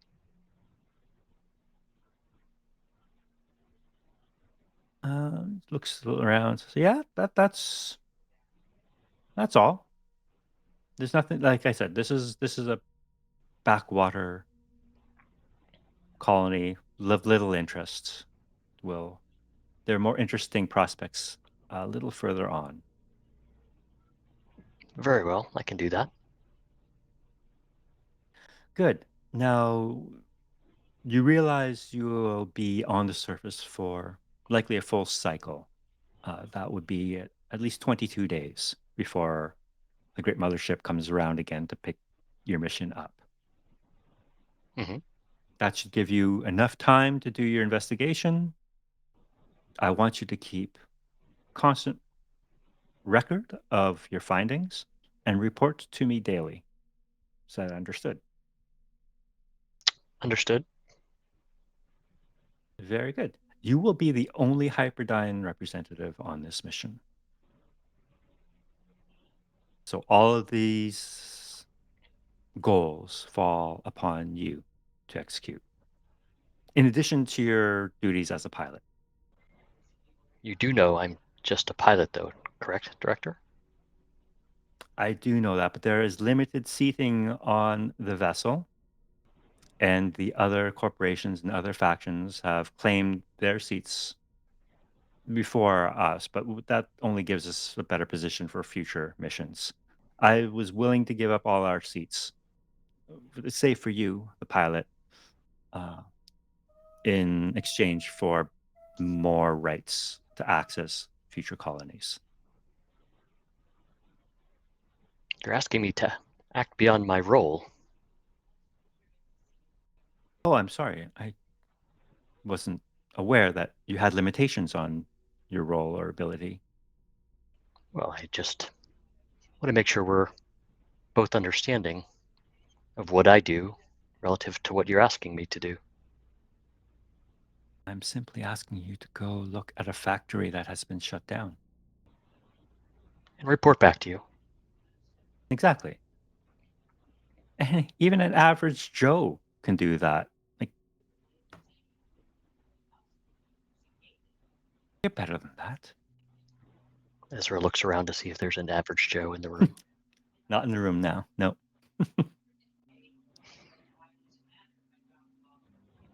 So Well, I guess I'm. This is then. I guess I'm your delegate. Then I can do this for you. I just want to make sure you know that this is beyond my role, and what are you trying to say? I'm giving you a direct order. I don't understand what your reticence is here. I'm following it, Director. Very good. That's all I need to hear. As long as you comply. If you feel you are unable to comply, I need to know that now. I didn't say that, Director. Very good. I was wondering if I need to get someone to take a look at you. Maybe, actually, let's do that anyway, just to make sure. I'll have one of our engineers take a look at you before you leave. Unnecessary, but again, No, I I can insist. comply. I insist. And that, again, that is a direct order. Ezra nods. Report into our engineering team at your earliest convenience. At my earliest convenience, Director. Very good. That's all. Ezra will get up and leave the room. Is there anything else you would like to do before the briefing day?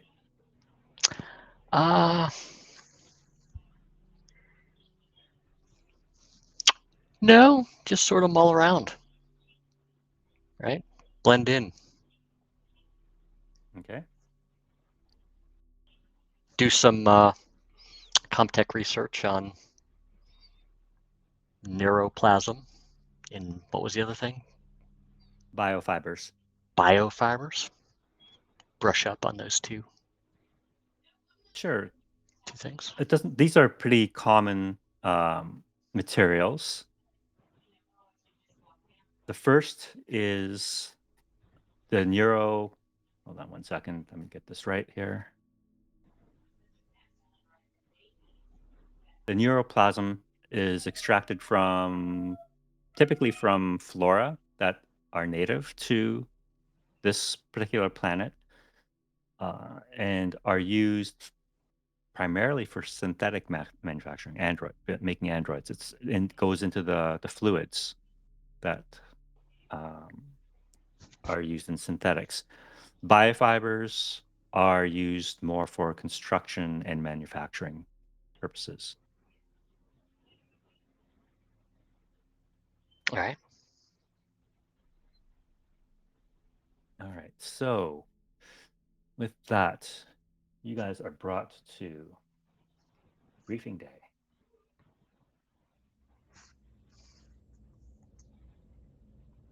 So as you gather the heads of the delegations that are going to be participating in this particular mission to Baxter's Reach, uh, you gather in here representatives from each of the areas. There's a representative from Weyland-Yutani, Vice President Aiko Kaimura. There is a representative from Hyperdyne, Ezra. There is a representative from the UA, 3WE, the ICC, and Kelland Mining Company. Of all the delegations that are participating in this, Kelland Mining Company is the largest. There is a limit of 18 seats on this vessel, half of which are made up of the crew itself, you being one of them, Ezra. The other 9 have been split up amongst these other delegations. So Kelland Mining Company has taken 3 of them. Weyland-Yutani has 1, UA has 1, 3WE has 1, UPP has 1, ICC has 1. So that's 8. And there's 1 security officer coming with you. And that's it.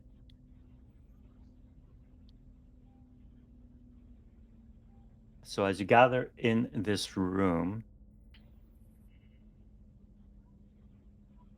Senior Flight Officer Captain Tadisa Kondwani addresses you and says, clears his throat, "Well, this is it, our first mission. And what a fine bunch we have here gathered in this room. We're making history here, folks. How do you feel about that?" He looks around the room, waiting for some sort of applause or cheer, and everyone remains silent. All right. Stoic bunch, then. Well, here's the deal. You have all been given briefings as to the current state of Baxter's Reach. We have signaled down to them that they should expect our imminent arrival. It seems as though they have suffered from a plague in our absence that has demolished much of their population as well as the manufacturing capabilities. So expect rough conditions down there, perhaps a little reticence in our sudden reappearance. Don't expect them to greet you with open arms. We have been gone for almost 2 generations now. Many won't even know who we are or why we're there.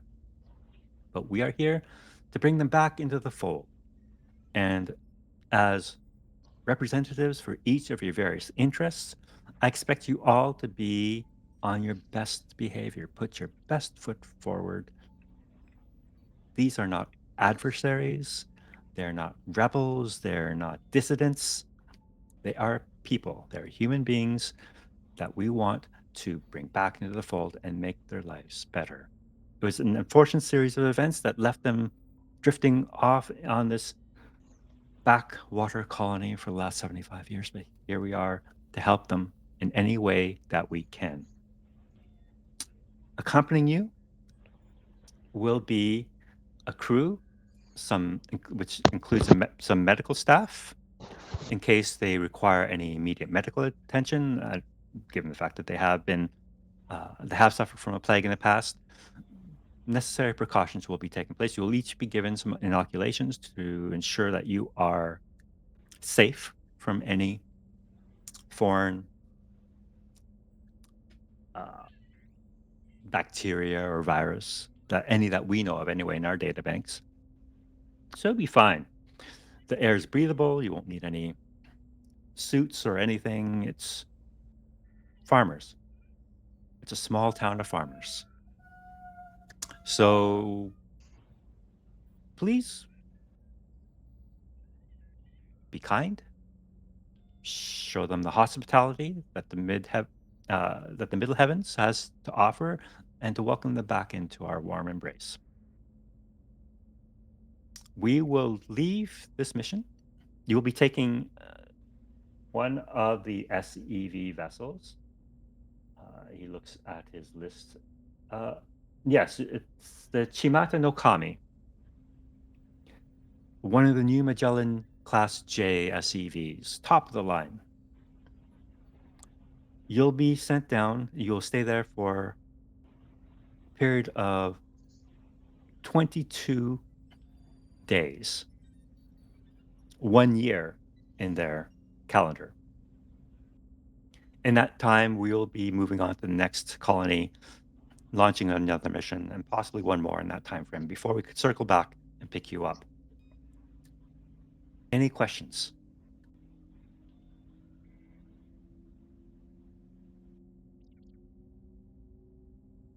Oh, one thing. You all be given enough provisions to last those 22 days without having to rely on the local population. Of course, we can't go there and ask them for their food right off the bat. In fact, we have enough stores to share with them. I understand they have raised livestock as well, goats and chickens. We'll send a few of those in your storage storage unit as well as a show of good faith. He looks at you, Aiko. Now I understand that Baxter's Reach was founded by Wayland Yutani, and you, as representative of that company, will take point on this mission. Are you okay with this? Why else would I be here? Now, I just want to make sure we understood the parameters of your roles here. You will be the official spokesman. With that being said, the other delegates here, of course, will be able to communicate as they wish with who they want. But you will be my point of contact on the surface. Is that clear? Clear enough. Very good. As this colony seems to be quite passive, no sign of hostilities or open warfare. We have taken adequate, but minimal but adequate precautions by sending down one of the peacekeepers to accompany you to the surface. That should be more than enough, given the fact that their biggest weapon is likely a pitchfork. So, any questions?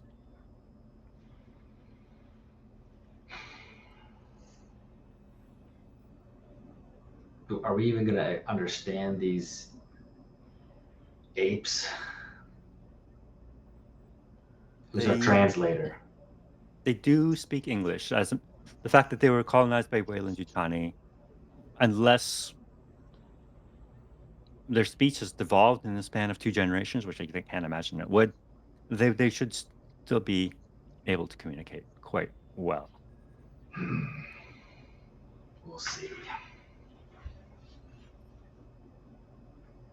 Very good then.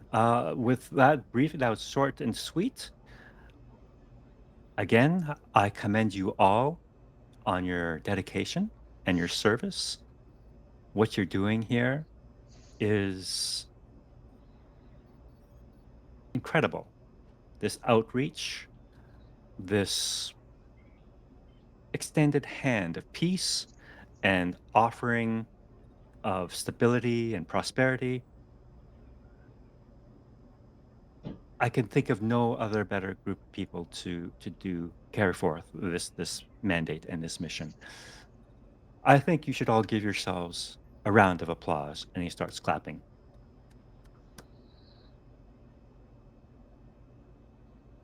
No one else is clapping.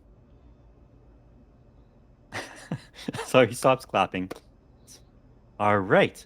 I see you're all super excited about getting on with this mission.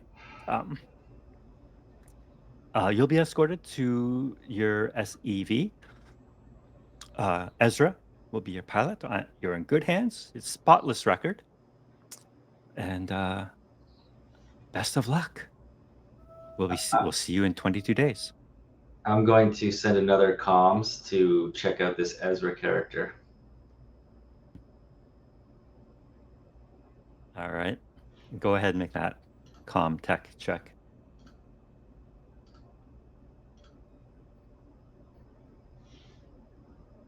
All right. With 2 successes, you'll find out that he is indeed an employee of Hyperdyne. And Ezra, I will allow you to reveal one other piece of information about your character that you want to share. That he might not know otherwise.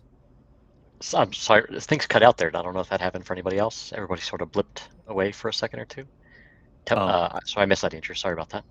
Oh no. Aiko is doing some research on you. Oh, okay. He knows that you're an employee of Hyperdyne, but I asked you to reveal another aspect of your character that he might not know otherwise. If he's searching a database, he might see that my last station of employment was Hyperdyne Starship AA-23 Synthetic Service Outpost Center in the located on GJ 2005 system of the Frontier Borderline region. That was my last known place of employment.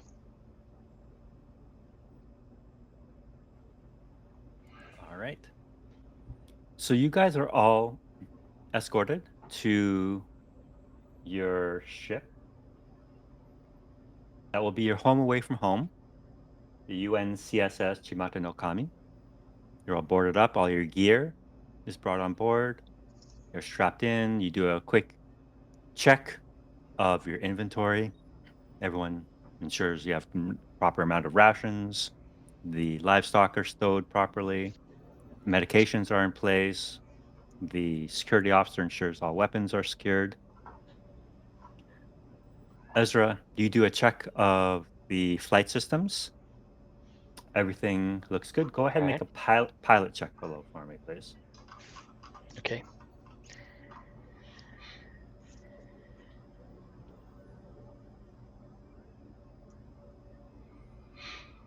All right. Can you roll 2d6 for me, please? Okay.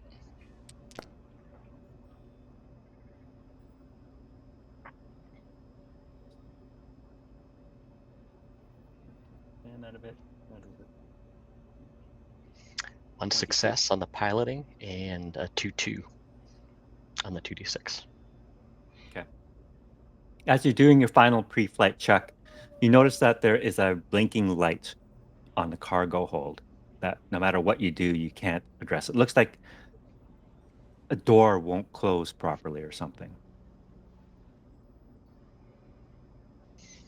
I don't take off. Okay. I hold the vessel until everything is safe and secure. All right. You instruct a member of the crew to go down, check the cargo hold. Yep. Your flight is delayed from launch by about an hour as they do a quick search. They can't find anything wrong. All the doors seem to close properly. They can't understand why this light is on. It seems like it might be a malfunction. Aiko's going to walk right up to Ezra and stick his finger right in his chest. We're 1 hour behind schedule. I'm noting all of this is infraction. You better fix the fucking problem right now. Am I clear? The vessel's not leaving until it's safe, regardless of all your bluster. Now, why don't you go check the door, and I'll check the sensor. Excuse me, did you ask me to do your job? Are you not part of this mission?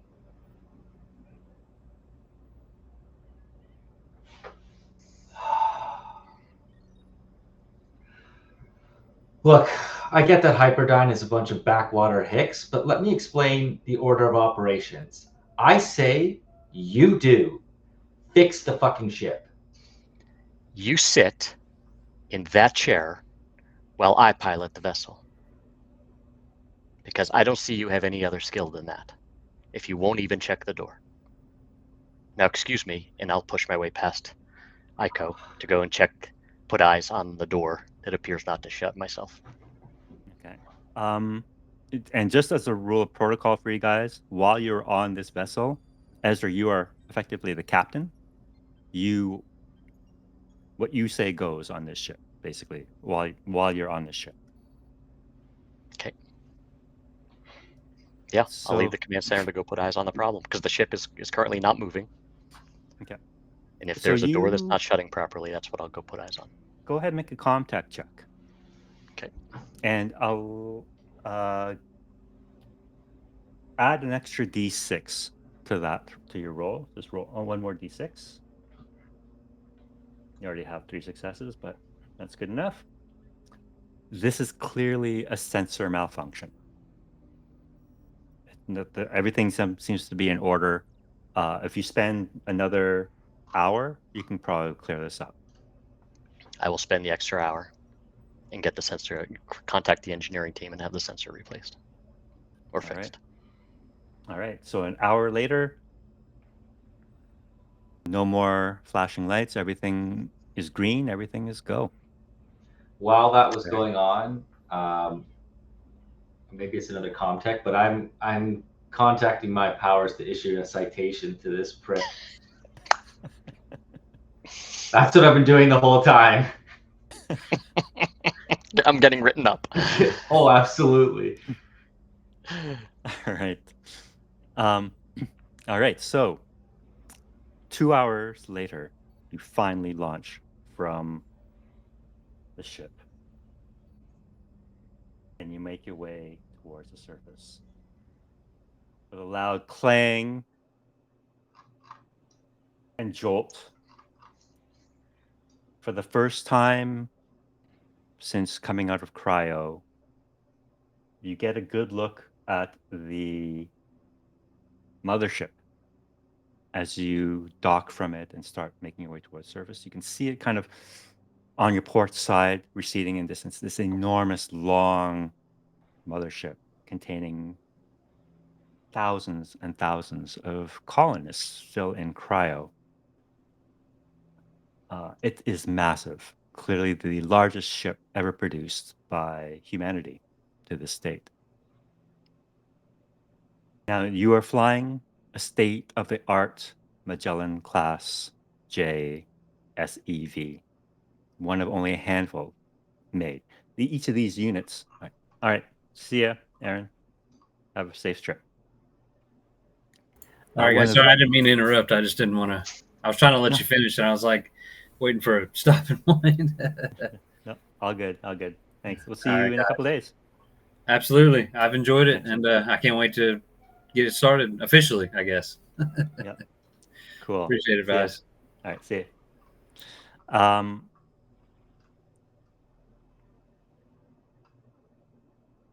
Yeah, one of only a handful built. Each of these ships costs over $2 billion to make.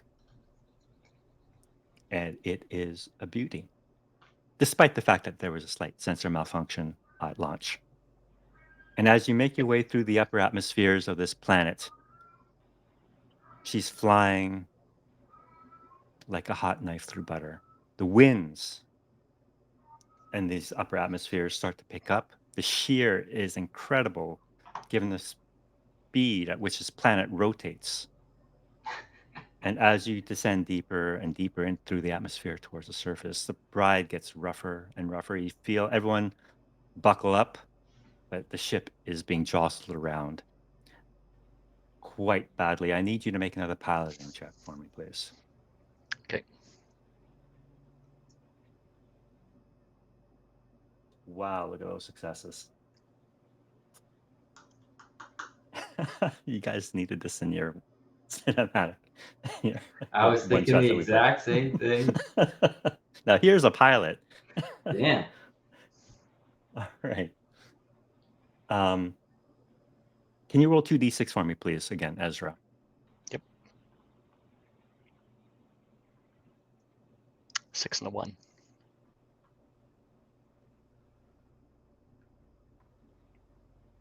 All right. That cargo light sensor begins to flash again. And we're heading into the approach for landing. You're in the middle of your descent. You have to keep going. You can't turn around now. Yeah. I'll alert the engineering team to get on it. All right. They say, Captain, do you want us to look at it now? And as you guys are being like, this thing is like, you guys are being rattled around in this thing like crazy. Yes. Sternly, clearly. Oh, fucking hell. You hear some of them, aye, Captain. And you notice some of them will head off to check out the sensor again. But you continue down, and you can see, you break through the upper atmosphere into the stratosphere. The winds here are still incredibly strong. The cloud formations here reflect that. There's nothing like a cumulus cloud. This planet has never seen a cumulus cloud in its lifetime. Everything has been those wind-swept long kind of clouds that stretch across the sky. As the winds, particularly in this sector of the world, the southwestern hemisphere, which is for the most part vast plains, seas of tall grass. The grass here is maybe 20 feet high. It is enormous as you approach. And there's cast in this strange bluish light from the blue subgiant star that this planet orbits. And I need you to roll 2 more d6 for me, please.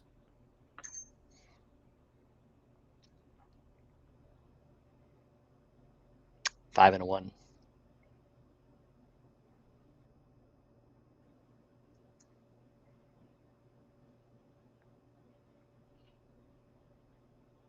All right. Once more, please.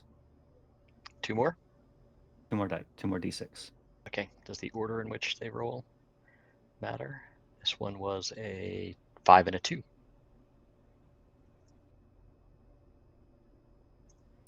All right. Now, since you had so many successes in your piloting skills, Chuck, you are, despite the fact that you're being buffeted around in these high winds, you have a sensor malfunction going in the cargo hold again. You notice one of your sensors in the kitchen seems to be blinking now. It tells you, and you look it up quickly as you're flying. It says the coffee maker is now offline. I will ignore that sensor. Okay. Not ignore, but take no action. Coffee maker, process that risk, low risk, keep going. All right. Aboard this SEV is an AI, just like the mothership has a mother computer. This one has a daughter computer. It's called Daughter. And you hear her voice come online as you descend, and as you make your approach, you can kind of see the colony, the settlement, off in distance. You're probably maybe about 50 kilometers away from it at this point as you make your final approach. And you hear a voice come online saying, "Engine failure imminent. Shutting down engines 2, 3, and 4. Daughter, state the cause. And you notice the panel that Daughter uses to display statuses on goes dark. And more red lights start to flash across your console. And then more and more. Have ever sat at this control panel before? I'll look for a manual override, and I'll grab the stick. All right. Aiko, what are you doing? You don't exactly see what's happening in the cockpit. That's a separate room, but you know you can hear these klaxons and sirens and alarms ringing off, and you can hear, aside from the fact that everything in this ship is shaking violently, engines being shut down.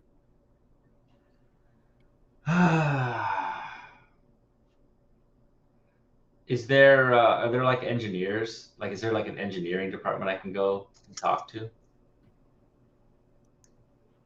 If you were to get up from your seat to try and look for them, Mhm. you would have to make mobility checks, otherwise be like Oh, it's thrown that into a bad, eh? wall. It is that bad. It is Ah. like awful, awful turbulence is what you've been flying through.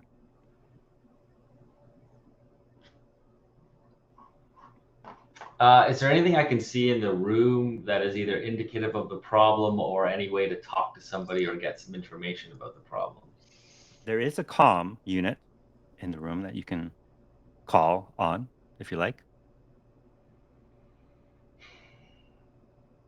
All right, how angry I'm going to be is going to depend on the answer to this question. I've been drinking coffee. Have I spilled it because of the turbulence? I'll let you make a mobility check to see if you're able to hold on to your coffee. Okay. Oh All no, right, it's so everywhere. You've lost it all. It spilled onto your lap, ruined your suit. so I don't know how this ship works or whatever. So if I just start the comms, who do I end up talking to? It's an open channel unless you, Oh, so this is going to go to the whole ship. yeah.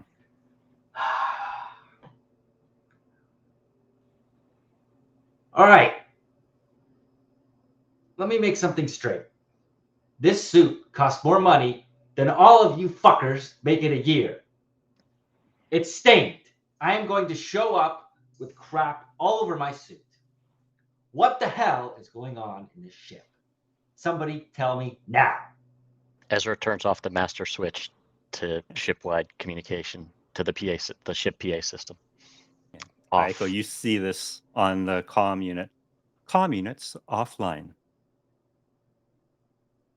I'm going to take my coffee cup and just start smashing the comm. And I will let out a very loud scream. You notice that the other passengers that are sharing this room with you just kind of, I mean, aside from the fact that they're terrified, they're afraid of dying any moment now. They see you throwing a bit of a temper tantrum, and that does not help. Are any of them either engineers or pilots that I can tell? No, you're in a room of the delegates. You guys are not. No one in this room is an engineer. Who looks the most put together? Probably the head of the Kellen, the mining company. I'm gonna walk up to him and go, you go up to the captain's seat and figure out what the hell is going on now. Can you make a let's see, what is this going to be? Command Manipulation? check? If Oh, you're command. commanding it? Yeah. Okay. Want to push it? Is there any way I can switch to using manipulation? Because I guess I probably would have put points into command if that was going to be. I thought I was going to be more of a manipulation type roles. Okay. Tell me how, like, the way you phrased it was more like you get up there and do this. But how would you like to do it as a form of manipulation? We're all going to die unless you get me the right information. If I have to call in help for somebody else to fly this plane, I need to know. Get up there and figure out what the hell is going on. All right. Go ahead and make that manipulation roll then. I'm also going to make you do a mobility check. Okay. Because you're up and walking around doing all this definitely. And by the way, as I'm talking to him, I am holding just the corner piece of my coffee mug at him. Hey, there we go. All right, make one success. All right, so you're being jostled around, but you're avoiding any serious injury. And with that manipulation check success, I will do. It's going to be contested manipulation. So it's going to be.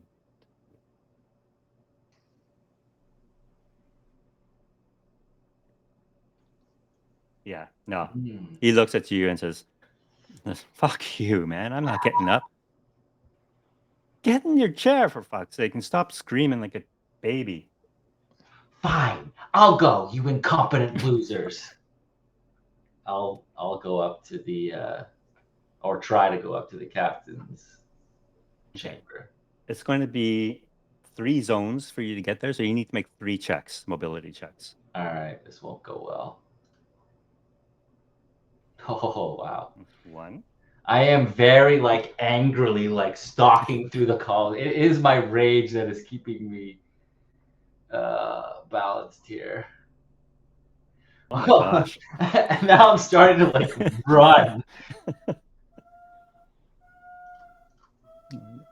Poor dog. Oh my gosh. Wow, these rolls are excellent. I am angry.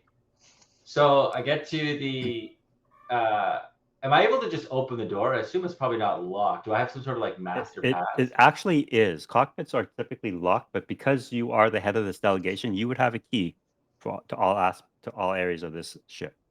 I like slide the door open and I kind of just stand in the doorway. What the hell is going on? I was in the middle of your first citation and now I have a second one. What's going on?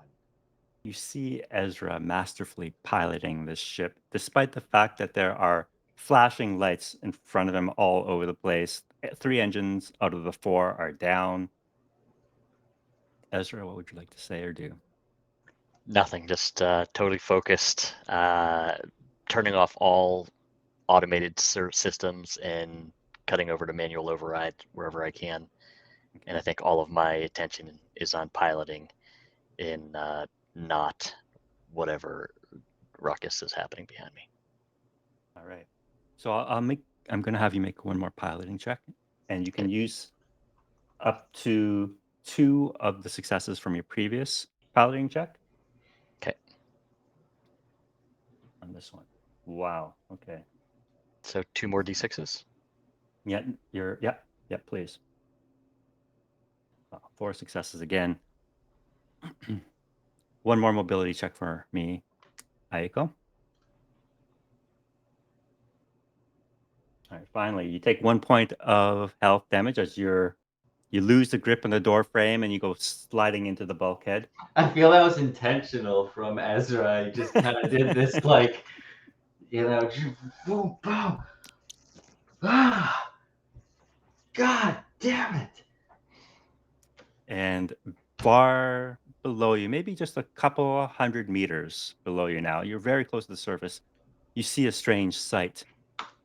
You see what looks to be an enormous worm and 2 tiny little humanoid figures next to it with long sticks, trying to corral it, what looks like corralling it back into a pen. And for those of you on the ground, you see this ship screaming towards you out of the sky, smoke streaming from 3 out of its 4 engines as it looks like it's going to have a very hard landing very soon.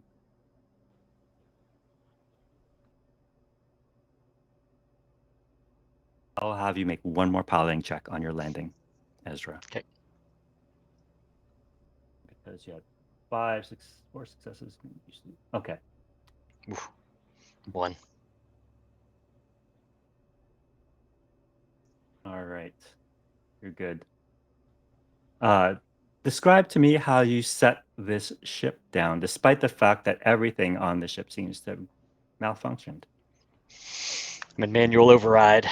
The stick is just shaking and vibrating, and just with utter steel-eyed concentration, I veered away from the 2 onlookers in their cattle and into a what's the landscape, right? One of these marshy, reedy bogs. No, it's all grass. It's all like this. Yeah. Then I'll just bring it to a I'll bring it just to a skidding slide where it like sort of like goes sideways. I don't know how these things land, but so it skids sideways and just rips up a whole new landing strip in the reedy grass. All right. Otmar, Gideon, do you see this ship fall out of the sky mere few hundred meters from where you're standing as you were beginning to make your way back towards the colony? And you see enormous piles of dirt being thrown into the sky along with the smoke. And it leaves a trench in the earth, easily almost a kilometer long as it skids to a halt.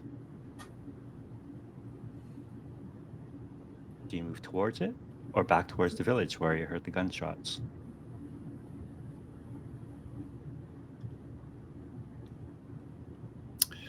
Otmar looks at Gideon. I mean, I don't know about you, but I'm going back to town because that's kind of a little more pressing than all these stranger weirdos that are kind of crashed. You're right. And we got to put Jarvis somewhere safe. Yeah, we can't forget about Jarvis. No, we cannot forget about Jarvis. 1-1. So they would continue back to town. Okay. And as the two of you who have just witnessed this enormous spacecraft crash beside you, rush back towards town, towards the sound of panic, screams, and gunfire. And that's where we'll end today's session. I'll pick up with episode 1 on Tuesday.